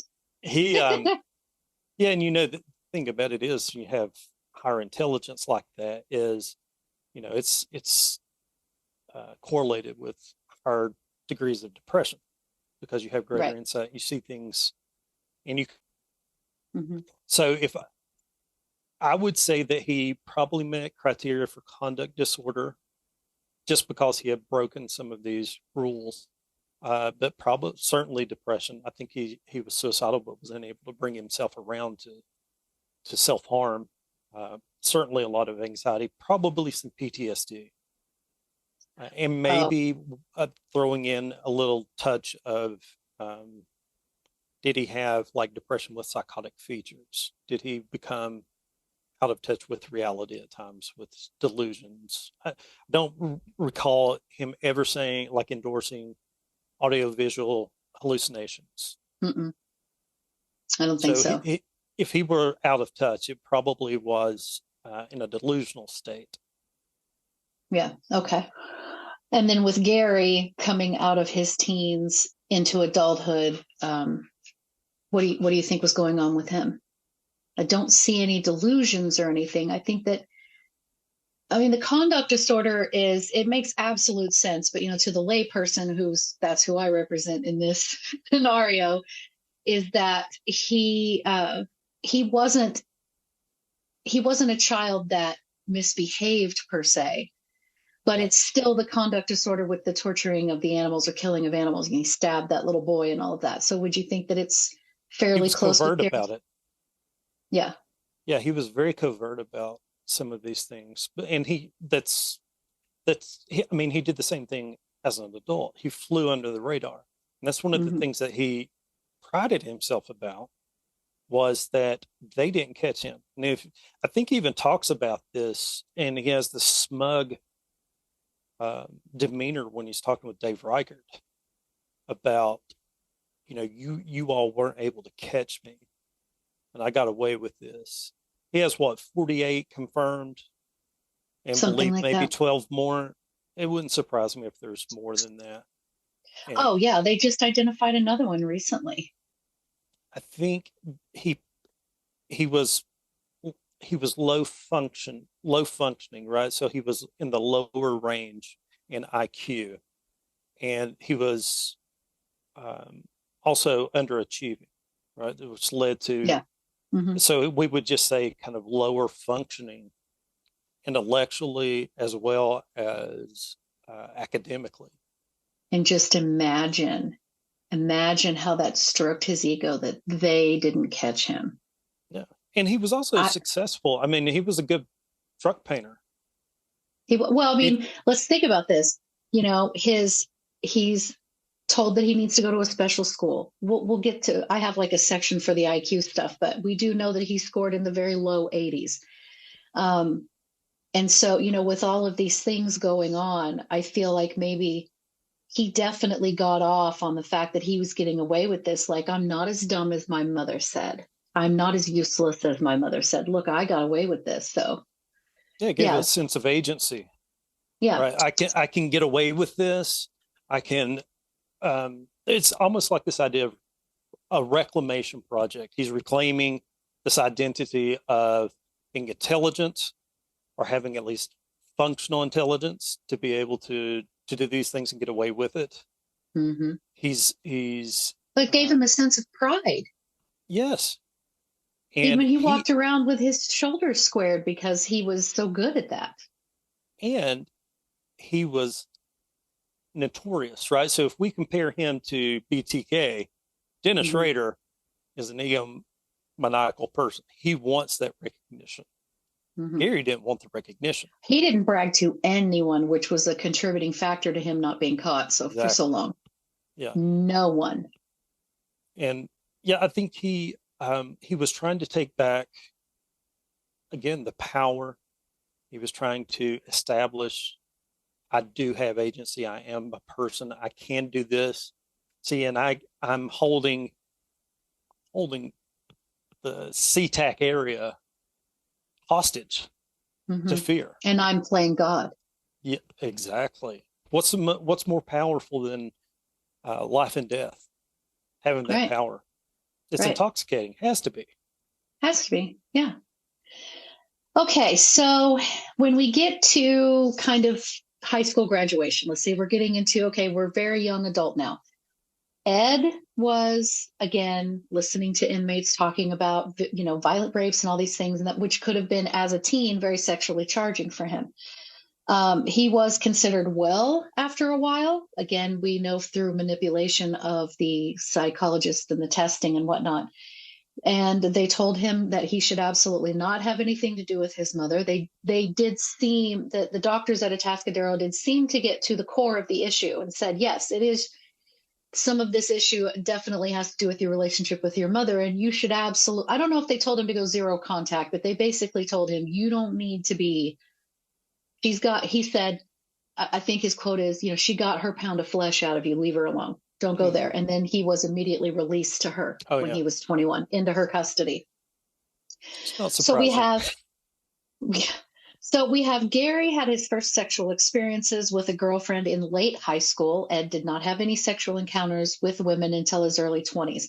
So again, it kind of goes into Gary was able to sort of lead a more typical, well, obviously compared to Ed, a very typical high school existence, whereas Ed didn't get to have that. We discussed that. So while in Atascadero through therapy, Ed did begin to get a sense of himself and he began to feel better about himself. Gary got no such help in his teens, though his peers did say he went out of his way to be friendly. So I don't know if you have anything to add to it's functional. Why are babies cute?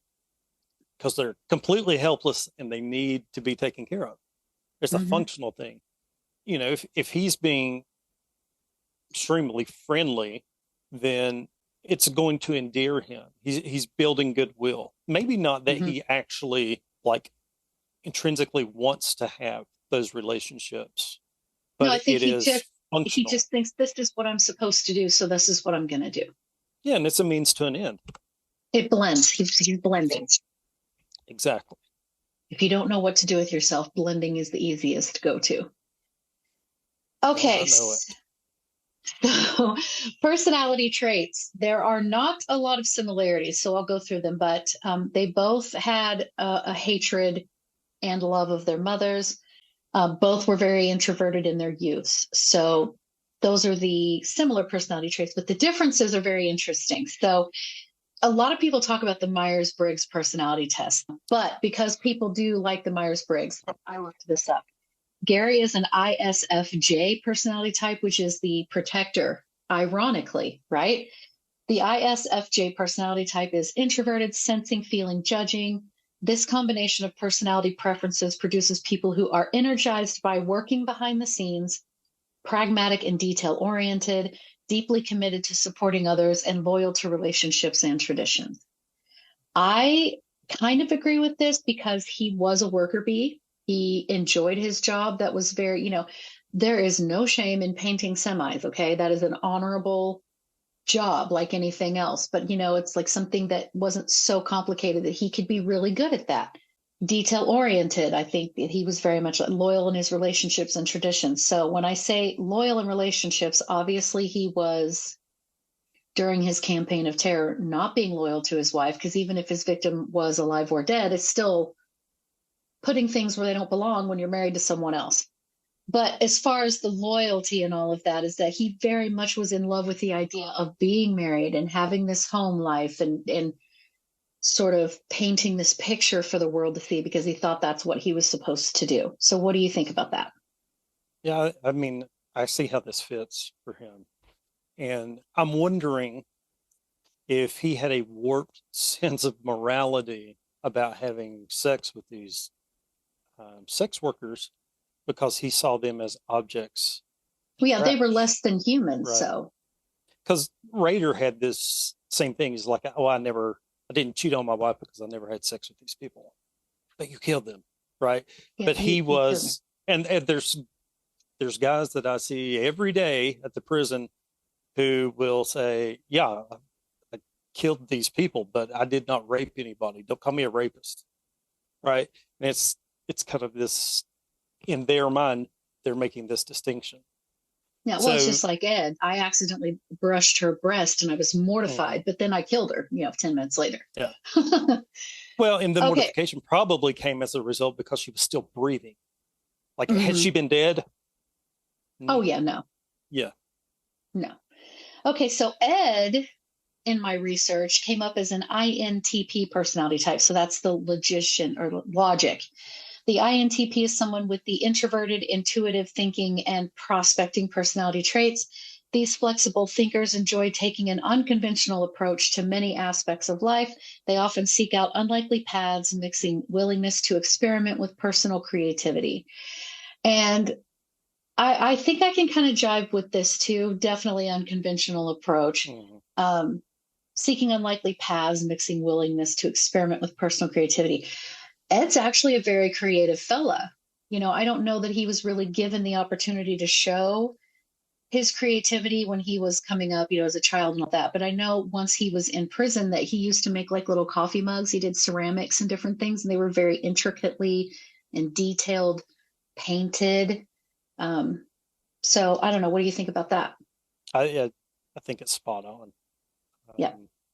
As much weight as you want to put into that. Mm-hmm. But I mean, when you read that, I mean, it fits for him. Yeah. And his entire path has been unlikely. Like, is there anything about his life that has been kind of the traditional path? Well, one of my favorite words when it comes to Ed is anomaly. Mm-hmm.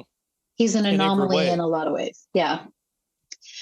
Okay, so then we have personality trait differences. Gary conducted himself with extreme control and secrecy. As much as he loved murdering these women, he never told a soul. We touched on that. Ed murdered, but did take some victims home afterward for further sexual activities. He brought a severed head of one of his victims back to his own apartment. And Ed has talked about that and saying that he did sort of, would you have like a break in reality, because he said that, he's living in his head. So he has this world in his head going on, and he's walking up these steps. I can't remember if this was when a very brief time he had his own apartment, or if he had again moved back in with his mother, but that he had a head in, like, I think a bowling bag or some kind of bag. Mm-hmm. And he's walking up the stairs to go into his apartment, and he passes a couple going out for date night. And he said that when they crossed paths and he told them good evening, that there was, an almost snapping point in that moment, because it was the real world colliding with his fantasy world in that exact moment. Yeah. What do you think about that? He was probably in this fantasy world, which he developed at a very young age, was a way for him to escape the reality, because reality sucked in a lot of cases. And from a neurotransmitter perspective, that's where he was able to get that dopamine. It was a safe place for him. And it's almost like that couple intruded on that, but he wasn't angry about it. It was just, it pulled him out of that enough for him to go, oh, whoa, for just a second. And I think this is the couple he says, that should have been me. I should have been going on a date. Right. Instead, he had a head in a bag. Yeah. And so it's like, I'd go to this. And so it's probably this internal world is a way for him to cope with the insanity, if we want to use that legal term here, of like the disparity between this fantasy world and the reality world in which he lives in, where in that fantasy world, having a head in a bowling bag makes sense. It works within those confines. Mm-hmm. In the real world, which is when he sees these people, because he wasn't planning to see anyone. Right. And what they represented was kind of like jumping into a cold pool. It It's a brought him very back to the big, moment. sobering reality check. Yes. And he was lost in his mind. He was, I can't say we all, but I know that, if I'm deep in thought and I'm really, lost in whatever I'm thinking about or whatever, and then, reality, let's say someone in my household comes in and interrupts me, there is that moment where you're just sort of confused and lost for a second, until you realize. So for him, I guess that would be to the nth degree, huh? Oh, yeah. And it was, it was probably all part of this fantasy, right? So he was acting out the fantasy. And we all know that nothing lives up to that fantasy. So it all falls short. And that's why a lot of these guys continue doing it over and over, because they're chasing this thing, this perfection that will never exist. Well, and they're also chasing that first high. Yeah. And it's never the same. No. Okay, let's see. Ed, while binding a victim, we already went through that, accidentally touched her breast and was mortified. He apologized to her before he murdered her. Gary did not have any such hesitancy. None. So we see more of the... It's like a switch. I think one of the women who survived Ridgway talked about how his eyes got very black, right? And so his pupils dilated. He turned into a different person, this animalistic thing. And he was extremely strong for his size. Yeah. Yep. Yeah, he had, he followed through. That's for sure. Right. Whereas with Ed, if he offered a ride to a young lady and she said, "Have you heard about the murders going on around here in Santa Cruz?" He said, "I wouldn't touch that with a 10-foot pole."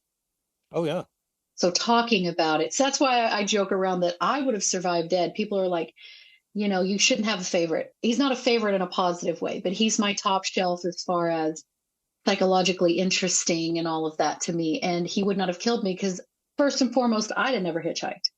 But if I had, I would have got in and been like, "Dude, have you heard?" That'd have been the first thing out of my mouth. And he'd have been like, "Okay, she's fine. She's not going to, he wouldn't have killed me."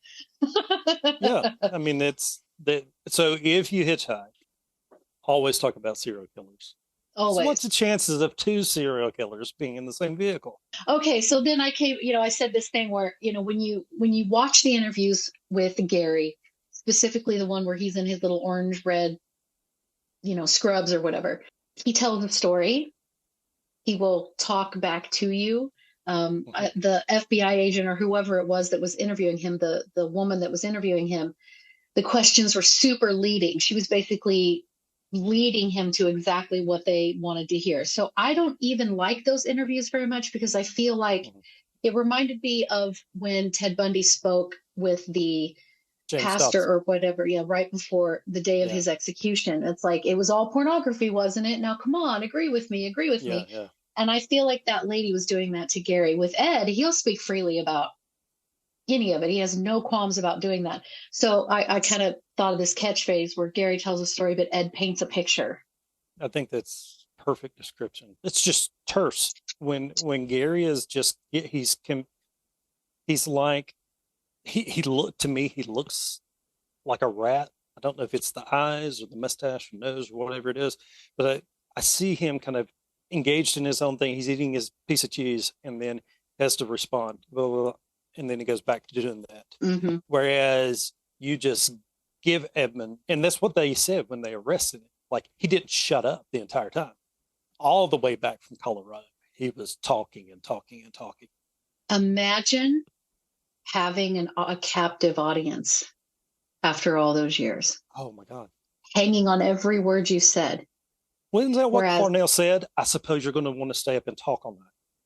Yeah, that was the last thing that that was the last exchange they ever had. Yeah. "Well, I suppose you're going to want to stay up all night talking now." And he was like, "Nope," and turned around and went back to his room, and that was it. That was the decision. He knew he knew. Yep. And she went out to a party. She got soused. She came home.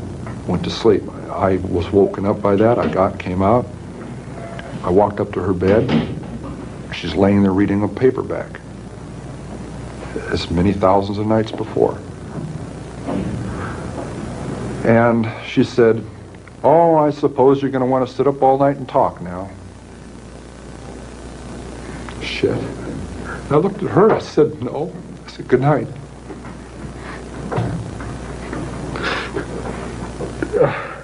And I knew I was going to kill her, you know? And I'm so cold, it's so hard. And that's the first time in 10 years I've looked at it that way. And he actually cried in one of the interviews. He like broke down. It didn't seem fake to me or put on for show at all. That's the only time I've really seen him like that. Okay. So I really did want to compare and contrast the IQs.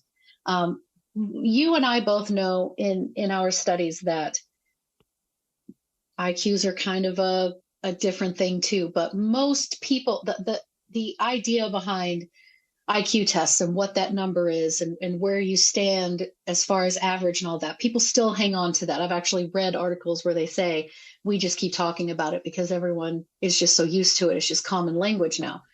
So I do want to talk about their differences. So I looked up, I was like, okay, well, what are we talking about comparing and contrasting IQ?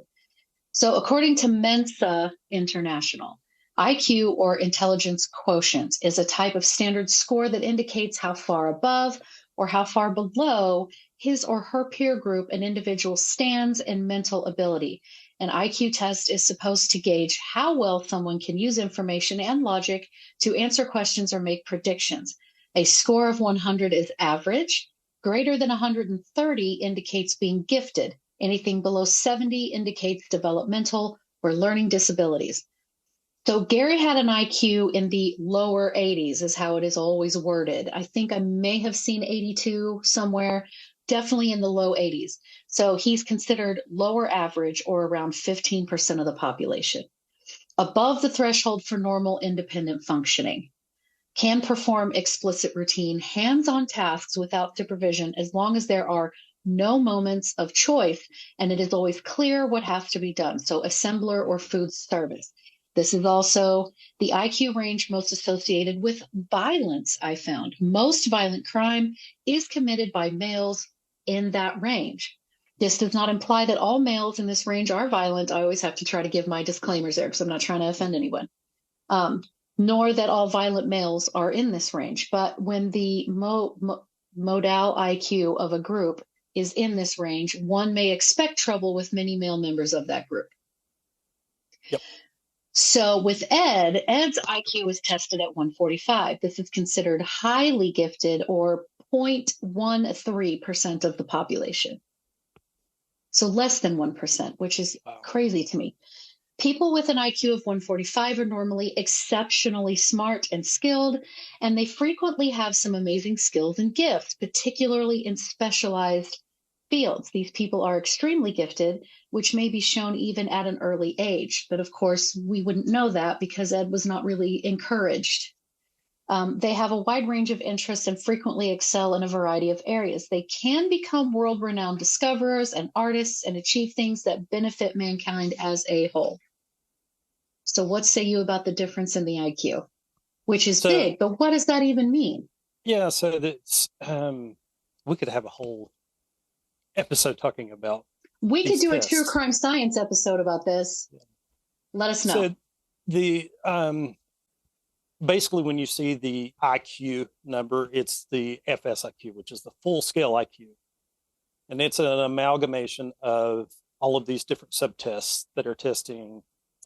I'm trying to remember, it's been a long time since I've administered one of these, but it's like working memory, reasoning, recall, like analogies. Blank is to blank as blank is to blank, right? And so I took one of the old school IQ tests when I was younger. Yeah. So I've had mine tested, and I'm in the high average. So I'm between the mean and one standard deviation. So this gives a snapshot of how well this person performed on these specific tasks on this day under these conditions. What it doesn't give is a functional component, right? And that's why you wouldn't just take and administer the WACE-4, and it's not really going to give you a snapshot of anything. So you want to get some collateral data from other sources. How well do they function, right? Because Gary's there's a tremendously statistically significant difference between the lower 80s and 145. Oh yeah, huge. So it's on a different type of scale, right? So it's not like at the ratio level where you have an absolute zero and those type of things. What it's measuring is how well this person performed on this. I can never take an IQ test. Like, they can never measure my IQ again and they can't measure Edmund's because he's had the information. I could score probably in the genius range right now because I know the answers. Oh yeah. Now, there are some things that I can't do. Like, there are performance-based tasks that I would score just within my range because it's like the blocks. You make the pictures patterns, right, with the blocks. And the working memory, being able to hold information in your head and be able to manipulate it and reason with it, and be able to recall it, number sequencing, forwards and backwards, those type of things. What we see is people who have early experiences and exposure to reading and culture and those type of things score higher on this. And so there's this whole argument about these tests being racially biased or economically biased because of the way that they're testing some of this stuff, because it's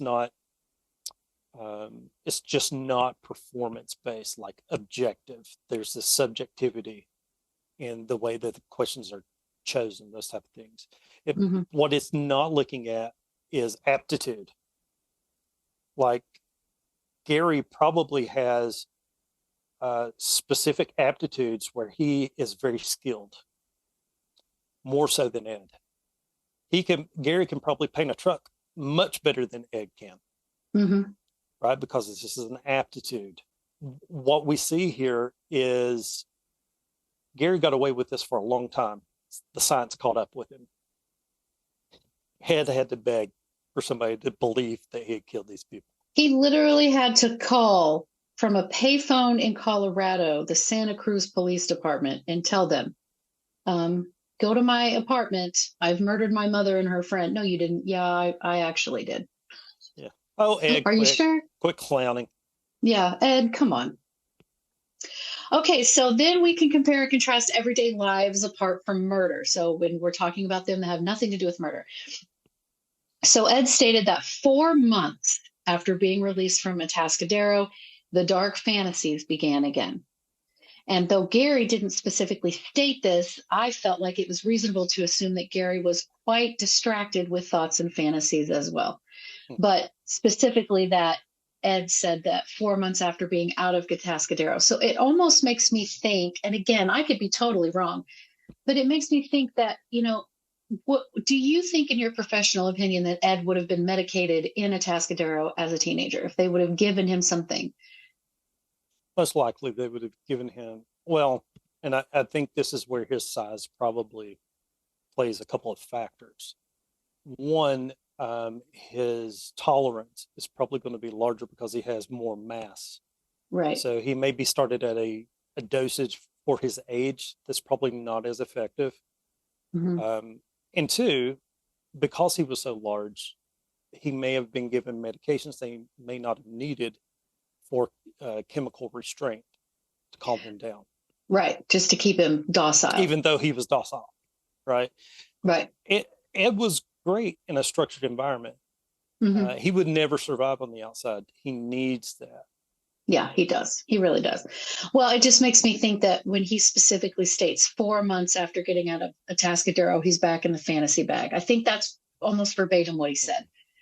So it makes me think, one, he hadn't been around his mother that whole time, and he'd been in therapy. And so, he had a better sense of things. So when he got out, of course, him going right back to his mother, and maybe things were okay at first, but, old habits die hard. And, she was very quick to remind him that, my son is a murderer. And, you've made, I think she specifically told him once that she wasn't going to get laid because she was the mother of a murderer or something like that. Like, that's not, you don't talk about that with your kids. But anyway, what stands out to me is that, do you think that perhaps he had been on some medication and then he got off of it, and that certainly exacerbated things after 4 months?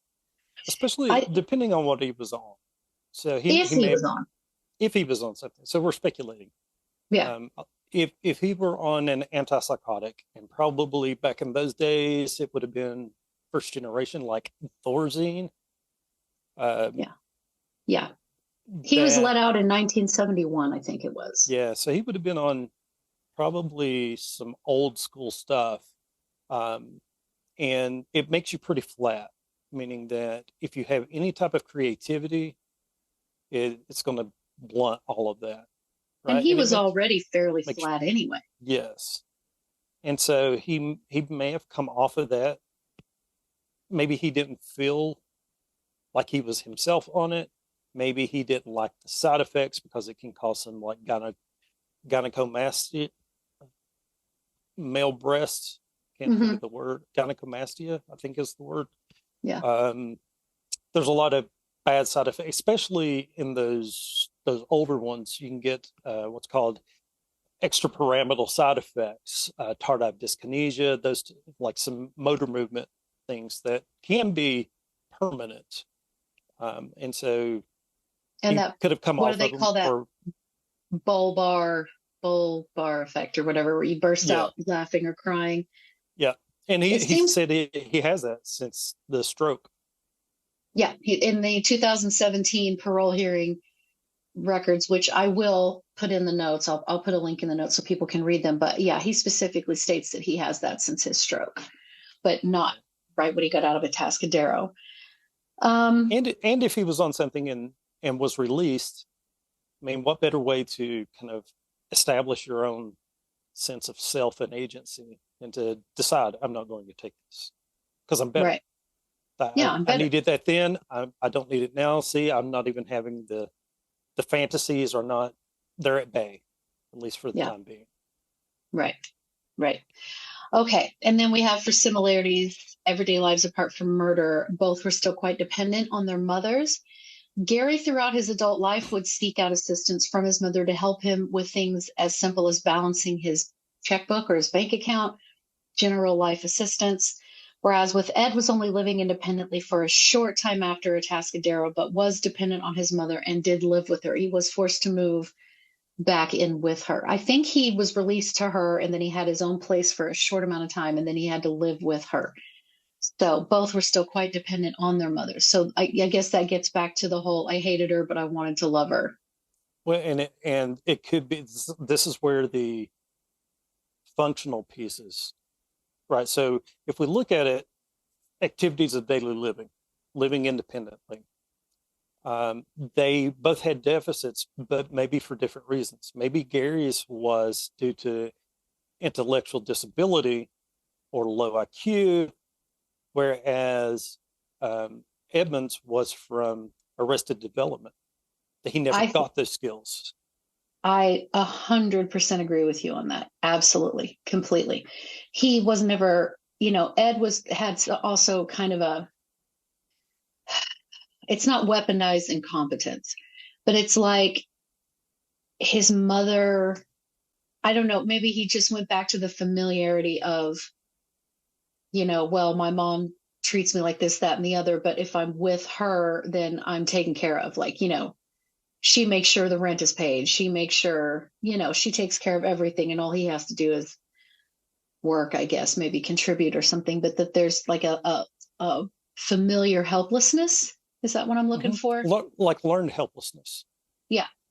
It's that, it's falling back into that role. Let's see. Okay, so differences. We have a lot of differences. Um, so differences. Gary married, had a semi-normal relationship with women, at least on the surface.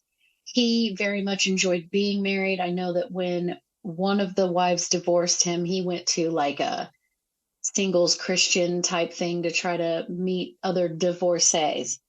Um, Once Ed was released, he had a hard time being able to connect with and date women. He did. He actually had a fiance for a short amount of time.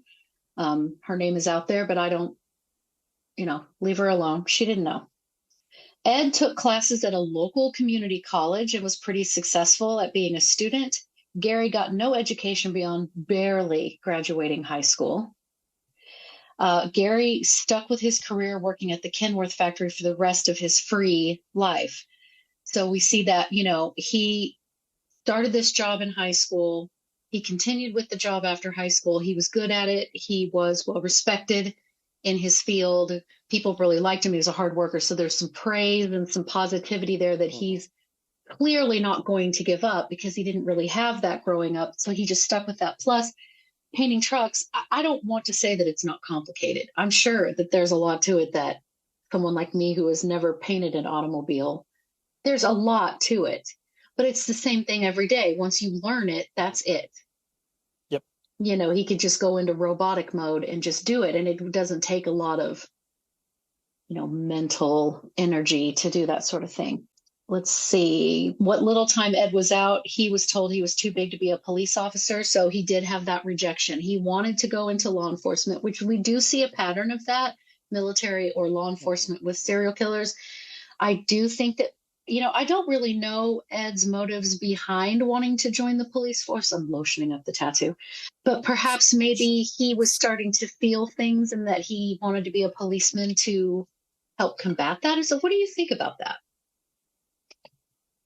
It could, like, what did it represent, right? It could represent order, and he knows that he needs structure and order, as opposed to the chaos, and left his own devices as chaos because he just doesn't know how to do that. He wasn't equipped with those skills, and so there's a camaraderie with yes, officers and that he never had. He likely, when he was at Atascadero, aligned himself with the staff. He absolutely did. So that's the same thing, and we see the parallel with the police. He hung out at the bar, would drink beer with them for different reasons. When he was actively killing people, it was to basically stay in the know and help interfere. He would said he call once himself a pleasant nuisance or something? Friendly nuisance. Yep. Friendly nuisance. Yeah. He had watched enough true crime television, or I forgot the name of the television show. Perry Mason, is that it? I can't remember, but Perry Mason, maybe. But he watched old detective cop shows and stuff, and that they had taught him, there was a lot of serial killers. Some serial killers do go back. They want to go to the funeral, or they want to be part of, seeing that kind of thing. And that Ed had that same urge, but that he had learned from these old detective shows that most likely the people that have done the murder are there in the crowd. So he stayed away because he knew that they would be looking in the crowd. So he had some sense of impulse control.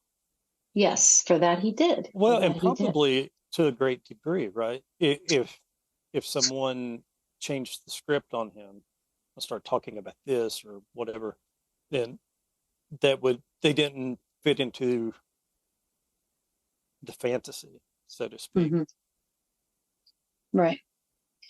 Let's see. Gary did stick with his career working at the Kenworth factory the rest of his free life.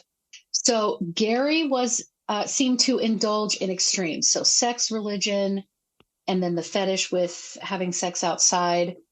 Aside from the murders, Ed didn't really appear to indulge in many extremes or any that that seemed to stand out to me. Mm-hmm. No, I've not seen that either. I think that's a big difference in their personalities. Like Gary's would sit and watch TV And he'd be sitting in his chair watching TV, eating his dinner with a Bible in his lap, open. Yep. Or if he was taking a break at work, he would, snack on his lunch and read the Bible. So it was definitely extremes. And didn't really seem to show any extremes. It almost feels like that when he got out of Atascadero outside of working for the highway department. And it seems like, I know that he was doing this. I can't remember when I'm not. This is why I write everything out. But he just did, it almost seems like he was just kind of floating. He didn't really know what to do with himself. Whereas Gary's like, well, I have this job at Kenworth and I'm pretty good at it. So that's what I'm going to stick with. And it's just the same every day, the same thing. Mm-hmm. And with that, it wasn't. Well, and that fits with his Myers-Briggs. That's very true. That's very true. Yeah. That's very true. So Gary joined the Navy after high school. Ed was never in the military. But Ed did want to become a policeman. Yeah, Ed probably would have done well. And one would think that maybe he would have pursued that because that's what his father did. Mm-hmm. And his father before him. We talk about how I've talked about this a million times about like the warrior gene, MAOA, blah, blah, blah. Things inherited through the X chromosome or through the mother. Clarnell had a brother who was in the Air Force or something, and he flew a plane so low to a bus full of people that I think he actually almost clipped the bus or something, and that the actual president of the United States at that time was asked about that and he said something about that the brother had been discharged for that behavior or whatever. So we're seeing some daredevil behavior in Clarnell's brother. Adventure seeking.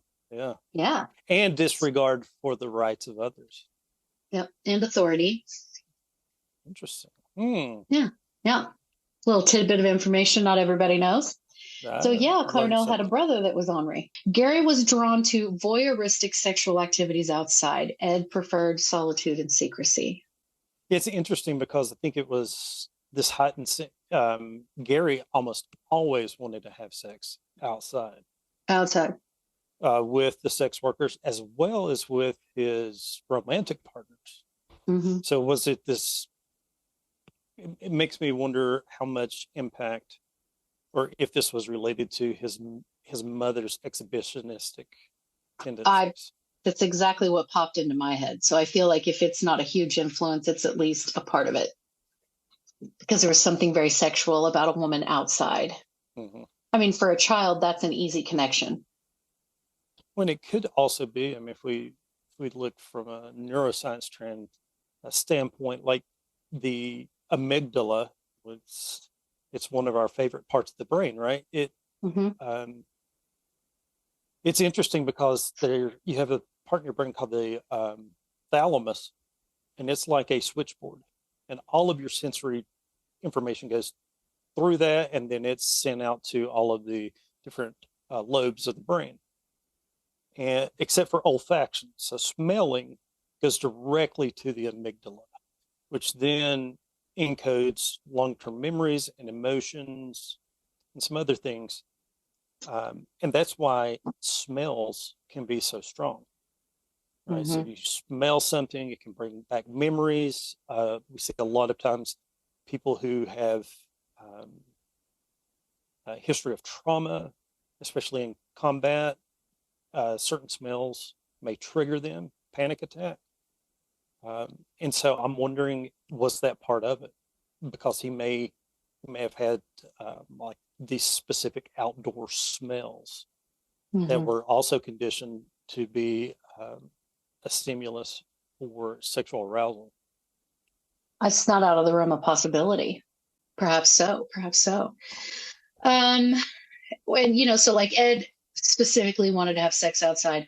I mean, not Ed, Gary specifically wanted to have sex outside. Ed would unfortunately have to murder most, if not all, of his victims outside of the home. But it was all about, incognito to get them in the house so that he could then relax and have, mm-hmm. Do his compulsions or whatever, So I just thought that was interesting. And then we have Gary was said to faithfully read the Bible daily. There really isn't much evidence of Ed being religious at all that I've heard. No, I haven't heard anything about that. Mm-mm. So methods of killing teens and adults. So the similarities are both wanted to murder, stating they wanted to know what it was like. Both used vehicles to drive up to victims and lure them into the vehicle. Both presented themselves as perfectly harmless. So Ed feigned a disinterest, checking his watch, like, well, I didn't really want to stop, but I've made time for you. He acted slightly inconvenienced. He used his mother's job at the university, and thus him having that university parking sticker as part of looking harmless, because the news had said, don't be hitching rides with people that are not associated with the college. But he had a sticker on his car because his mom worked at the college.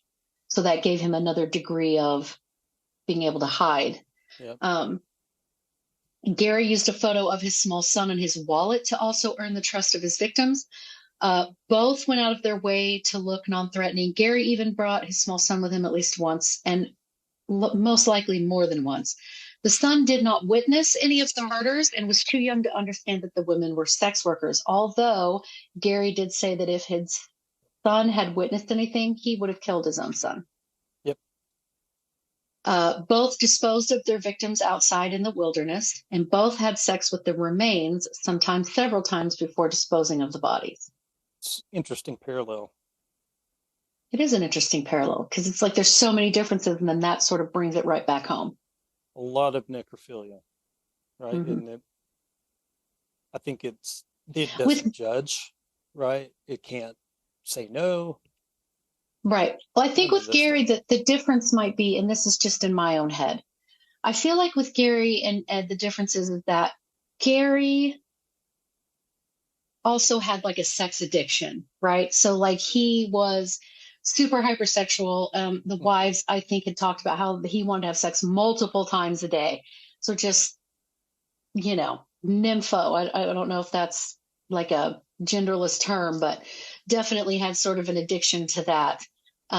Whereas with Ed, it's more like while they're here, they're not ripe yet. I might as well go ahead and continue to enjoy. Mm-hmm. So it's almost like Ed has that kind of personal, intimate, alone time, the solitude with the body, so that he can do to it whatever he wants, whether even if he just wants to, like Jeffrey would just sit and like, or Dennis Nielsen even would just sit and pet the bodies, just touch them and caress them. And I don't know that Ed was doing that so much, but I know that he was toying with the body some, but I feel like it's more of I've got them to myself. I had to unfortunately kill them, because with Ed, the death was not, the killing was the means to the end, because he wanted the end result. With Gary, it was definitely the murder. And then he just wanted to quench his sexual appetite. So he would just continue to visit the bodies and violate the bodies, I think, to quench a thirst, so to speak, to scratch an itch. Whereas with Ed, he had the bodies, he had that personal, intimate time with them. And then once they got to a point, he's like, okay, you got to go. Yep, exactly. Man, great description. So while they both have very similar ways of messing with the bodies and disposing of the bodies and all that kind of stuff, I think, again, it gets down to people get stuck on, well, they both killed these women and they both do, but there's subtle differences that I think the bigger part of the public miss, or don't think about. It's not really missing. They don't think about. Okay, so differences. Gary did not, as far as I found, Gary did not dismember his victims when he left the remains outside. Ed dismembered his victims and even buried one head face up towards his mother's bedroom window because she, quote, liked to be looked up to. But it's like a big FU to her. Yeah, that was just a huge skull of a middle finger. Whereas Gary didn't dismember his victims because it wasn't about, like with Ed, it was like, I've got this time. It just seems like, he's just going to take advantage of the whole situation, but it's still very personal and very solitary. Whereas with Gary, it's like, oh, I'm going to kill you because I hate women or whatever. And I'm still going to continue to punish you and my mom. And thinking of hurting her, I just wanted her to stop and let me alone.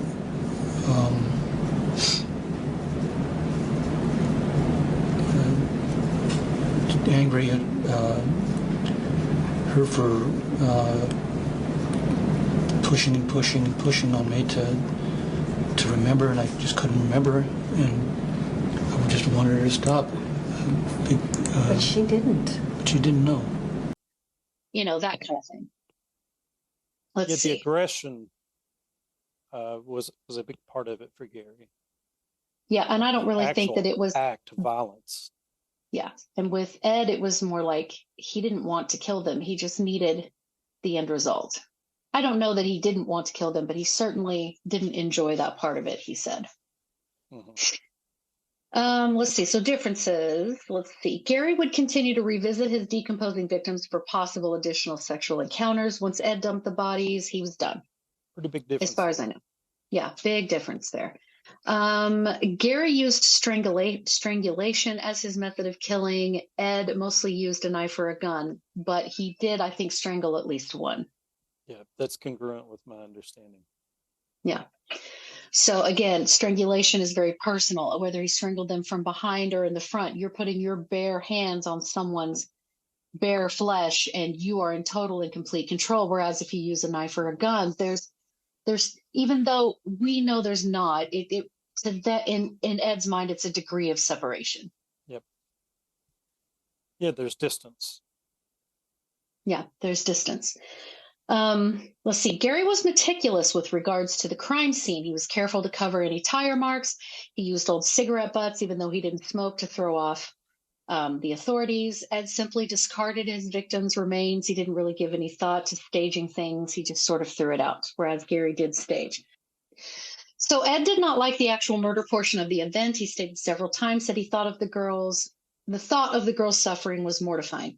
It was the end result and possession of the remains that he was after. Gary actually thrilled at the strangulation and the ending the life of his victims.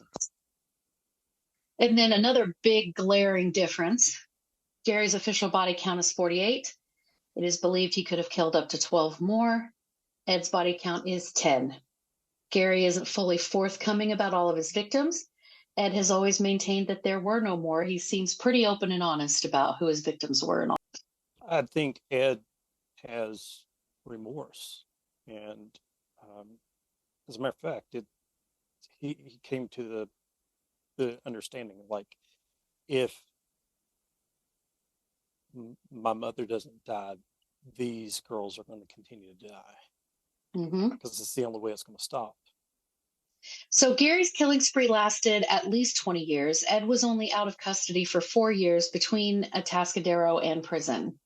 Gary took a more career approach to being a serial killer, and Gary did not murder his mother. The big difference is that Gary did not kill his mother. Ed did. Do you think that if Gary had killed his mother, which I'm not advocating, I'm not saying I'm not, but if he had, do you think he would have stopped like Ed? I don't think so. I think his sexual compulsion was way too high. Yeah. Because I imagine, I don't know this to be the case, but I imagine Gary probably would pick up multiple sex workers, same night, kill at least one of them, have sex with maybe one or two more, and then go have sex with the remains. Like, his sexual compulsion was that high. And I think it was so reinforcing for him on a lot of levels. Like, he was getting secondary and tertiary gains by having the secret, by being able to do this and not get caught. He's smarter than everybody else. He has a sense of agency at that point. His mother was just one of the women, whereas Ed's mother was the woman. So it's like different factors. He wouldn't have stopped. No. I don't think he would have stopped ever until he got too old to do it. Yeah, I agree with that. Okay. Some of the similarities that I have on this list for adults as relationships as adults and family acquaintances are kind of the same. But some of the differences I want to touch on, which is that Ed was never married. He was very briefly engaged. Gary was married 3 times. But in the same breath, you can't really, that's kind of a difference that doesn't really count because, again, Ed was only free for 4 years of his adult life. Gary was free the whole time. Ed never had any children. Gary had one son. Again, that's kind of whatever. Acquaintances of Gary said that he was not a loner. Ed was, for the most part, a loner. There are pictures of him. I've seen at least one picture of him where he's got his, like, there's a girl on each arm kind of thing. And of course, he's way taller than them and he's kind of smiling. This is after Atascadero, but long before the murders. So, but then again, one of them could have been his sister. I didn't look super close, but for the most part, Ed was not super outgoing and social, but acquaintances of Gary's did specifically say he didn't seem like a loner. Yeah, he was secretive, I'm sure. Yeah. Very reminiscent to BTK in that regard, like true double lives. Yep. Okay, so now we're getting to how they were caught. Similarities, there's only really one. If Ed had not killed his mother, he could have continued on for an indeterminate amount of time. Gary was able to get away with being a serial killer for 16 to 19 years. So both of them were successful serial killers. And I feel, it's just my opinion, of course, that if Ed had not stopped after his mother, if he had not killed his mother and he hadn't stopped, that he could have been as prolific as Gary Ridgway. Oh, certainly. Because he had to beg and convince cops to come pick him up. With his own murdered mother in the apartment. Mm-hmm. Well, I mean, it shows how the familiarity, the relationship you have with those officers, because he was convinced they were going to be there to basically have a shootout and kill him. Mm-hmm. And nobody showed, he didn't hear anything on the radio. So none of the stuff that he expected, he's like, he just ran out of steam. He was exhausted because he had driven, I don't know how many hours it was, a long time. Mm-hmm. And he just ran out of steam. Yep. Well, and he says, and I don't know how it is important to remember when we study these people that what they tell us, you can't always necessarily take at face value. So he said to us that mom had to die or more girls were going to die. So he killed his mother. He understood that she was the base problem, the foundation of the problem. He killed her. The thing is that, so do you think if he hadn't turned himself in after he killed his mom, he would have continued to kill? Or do you think once mom was dead, and we're not talking about her friend, because I think that was just a bonus because he knew he was getting ready to pitch. He killed his mom. There's no, you're done, Do you think that he would have kept killing even after he killed his mom if he hadn't turned himself in? He says he wouldn't have, but I want to know your opinion. I guess the thing is, like, so if he had killed her but had gotten away with it and not been incarcerated in any way, would he have stopped? I tend to think he probably would have. I want to, and I know this is me being subjective, but I want to think that he wouldn't. I want to believe him.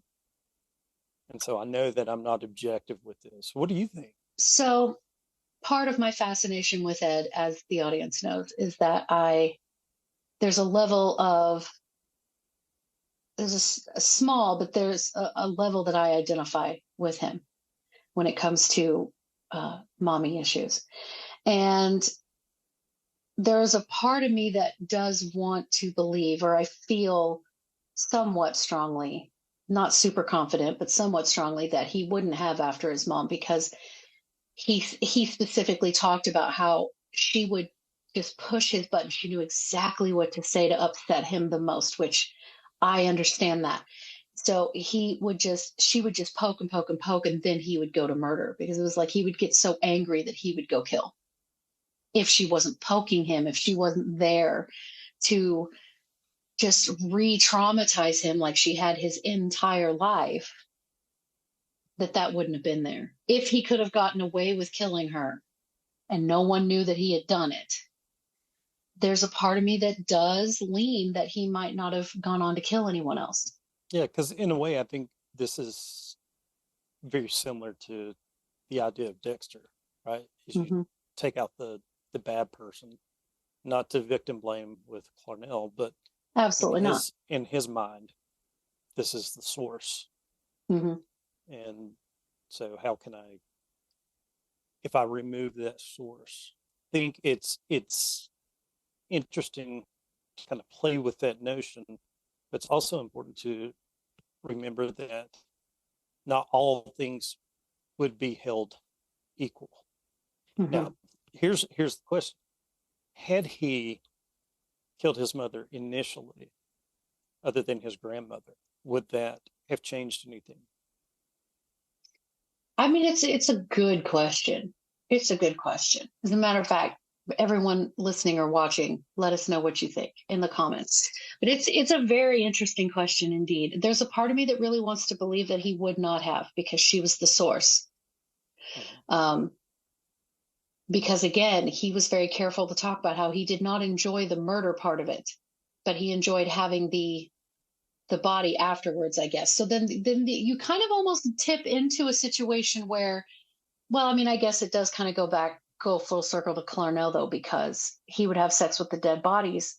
He didn't have intercourse with his mother after she died, but I mean, it's fairly common knowledge that he did at least force his genitalia into her severed head, so to speak. So it's still, she talked about how she wasn't going to get laid because he was a killer or whatever. And I think, didn't he was throwing darts at her head, and then I think he inserted himself into her face after he decapitated her and said, "Here, now you're getting laid," or something like that. "Here, now you've had sex." Something like, I've not had sex with a man for so many years because of my murderous son. Yeah, that's what he said. Something and like he that, said, right? "So I cut off her head and I humiliated her corpse and said, there." That's what he said. That's right. I think she was or at least the only one I know of that he did intentional mutilation to, like, her vocal cords. Yeah, he cut them out and put them in the garbage disposal. Yeah, and screamed at her head. Yeah, the other dismemberments seem to have a functional component. Well, it's for easy dumping. Not that I'm promoting that, but it's for easier transportation. Whereas with her, it was very personal. He killed her. He finally did what he basically had been either directly or indirectly fantasizing about his entire life. And while I'm here, it's all this anger. It was probably, I mean, I'm not promoting murder at all, but imagine how cathartic that would have been for him. And so you just I'm still angry, so I'm going to grab her vocal cords and shove them in the garbage disposal, and I'm going to put her head up here and throw darts at it. Like, he just had to make sure she was completely humiliated. All of the rage came out at the one time. And that would be, and it was so, in my mind anyway, I see that it would have been just so explosive and so cathartic and just such a moment for him that's kind of part of my reasoning why I think maybe he wouldn't have done it afterwards. Like, maybe he would have gotten most of that out in that time. So I almost feel like he knew he was going to split. He killed his mom. There's no escaping that. Random girls, please don't kill anyone. Random girls on a college campus are one thing. That's nameless, faceless, even though they have faces. But he killed his mom, and I just feel like there was so much emotion and everything in it that it's like Sally, I think her name was, or something, was just like the bonus. I think it was just I've got to just end one more life and then I'm done. I don't think Sally really fits the pattern. I think it was just in the moment of passion, basically. For him, it would be a moment of passion. For us, obviously, it's murder. But I don't think Sally was one of those where he's punishing his mom. I think it was one of those where he just still had that little bit left. And maybe because a little bit of that, I don't want to say shame, but a little bit of that, what have I done? I just wanted to say, I know that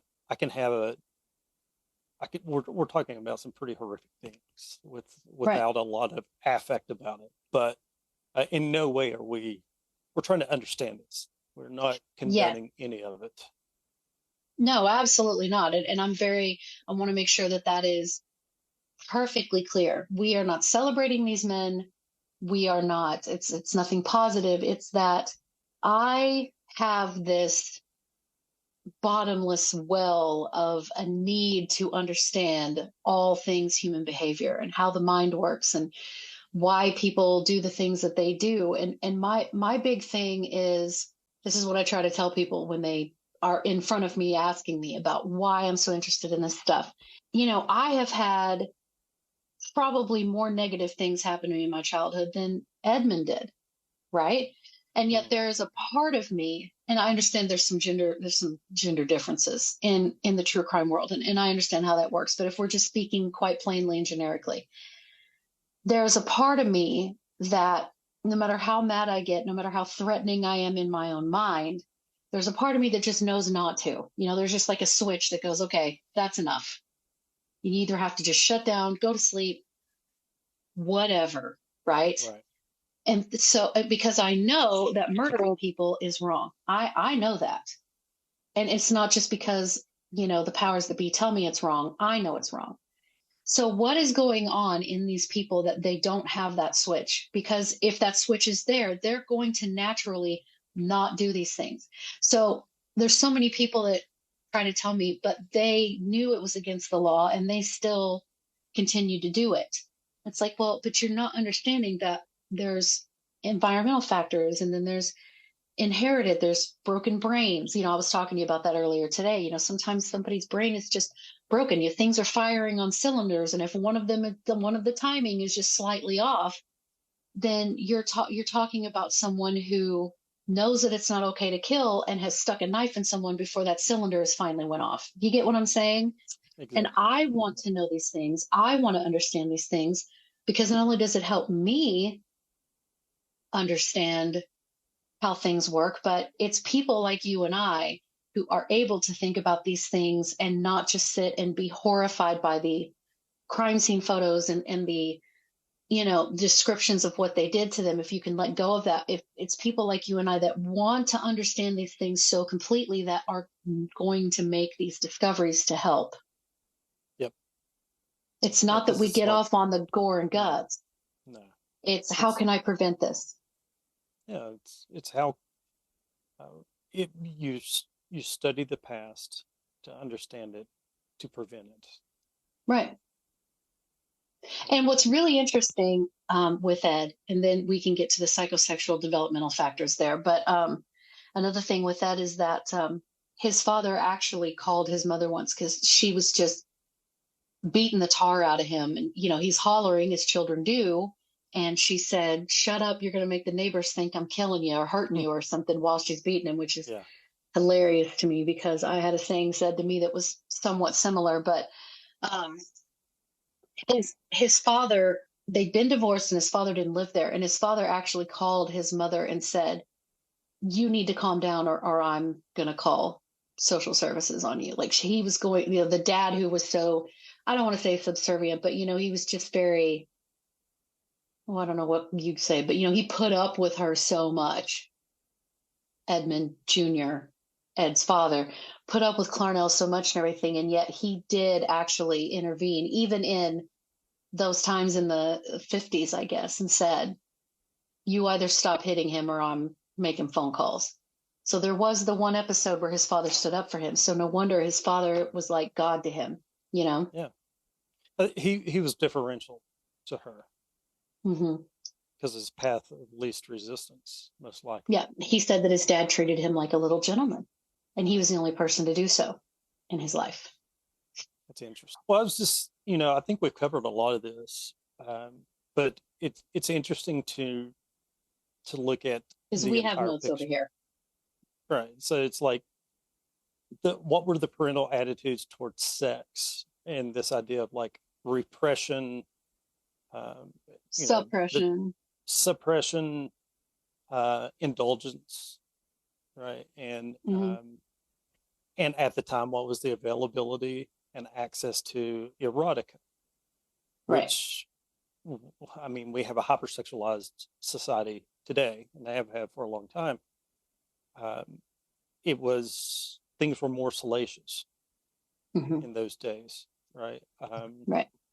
What were the general attitudes and the cultural changes in attitudes towards sex?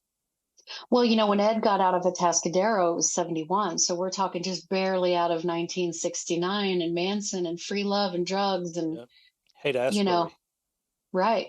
And Gary had time to, I don't know that he had anything to do with the hippie movement, but he certainly had exposure to all of that, more so than Ed did. And one thing we didn't touch on was any history of head trauma, which is another kind of hallmark about this stuff. True. Any kind of brain abnormalities, especially in the prefrontal cortex. It's kind of the governor. That's where we do all of our executive functioning. And folks like myself with ADHD, we can have difficulties in impulse control for those types of things. And if you look at the brain scans of neurotypical versus neurodivergent, a lot of times there's a significant difference in activity in those two things. We talked about the role of the amygdala, and we kind of talked a little bit about, was there any difficulties in labor delivery, such as hypoxia, that could cause some changes in brain development. And then just thinking about how everything in the environment during the formation of sexual identity and arousal and those type of things can all become precipitating factors. So it can become conditioned stimuli and that's where we'll pathologize it and call it a paraphilia. That would be a future episode I would love to hear about, is just some of those paraphilias and how they develop. That's well, we can certainly do that. Yeah, we can definitely do that. I've got my notebook here that's got I'll show you. I'll cut this out, but there's one page of names. Yeah. There's another page with names. And then I'm starting on this one. So I've got plenty of, plenty of stuff. Do you want to show the merch stuff? Oh, yeah. So we got to talk about the merch. Okay. So we did this compare and contrast of Edmund Kemper and Gary Ridgway, and Doc and I were working on something in the background to commemorate this episode being the first one, hopefully a successful one. I hope that you all love it. Let us know that we have created merch. So why don't you show them what we've created? This episode is called Mommy Issues. So we have a Mommy Issues t-shirt. So for this episode, if you have enjoyed it, then we are working with a creator or a person who makes the merch, and it is a small business. It is a lovely person who is sort of doing this by herself. So we have sourced the merch materials from a small business. So while the cost might be $1 or $2 extra, you are supporting a small business, a very lovely person. I'll put the link to the merch in the notes, along with Ed's parole hearing from 2017. It's just paperwork to read. And outside of that, I think we have covered it. Everyone, let us know if you have enjoyed this different format. This is my first interview type podcast. And if you enjoy this, be sure and let me know so that we already have ideas for future ones if you guys are interested at all. As always, thanks for listening. You are muchly, muchly appreciated. And I think that's it. You have anything else you want to add? Thank you. This has been great. Dream come true. Well, thank you. Well, hopefully we'll do some more of these. So we'll see how it goes. But thank you so much for your time. All right. Have a good night. Hey, you too. All right. Bye. Bye. Anybody who killed more than 2 or 3 people was a mass murderer. And whether it was all at one place or over an extended period of time. And then in the early 80s, they came up with this differentiation called serial killing.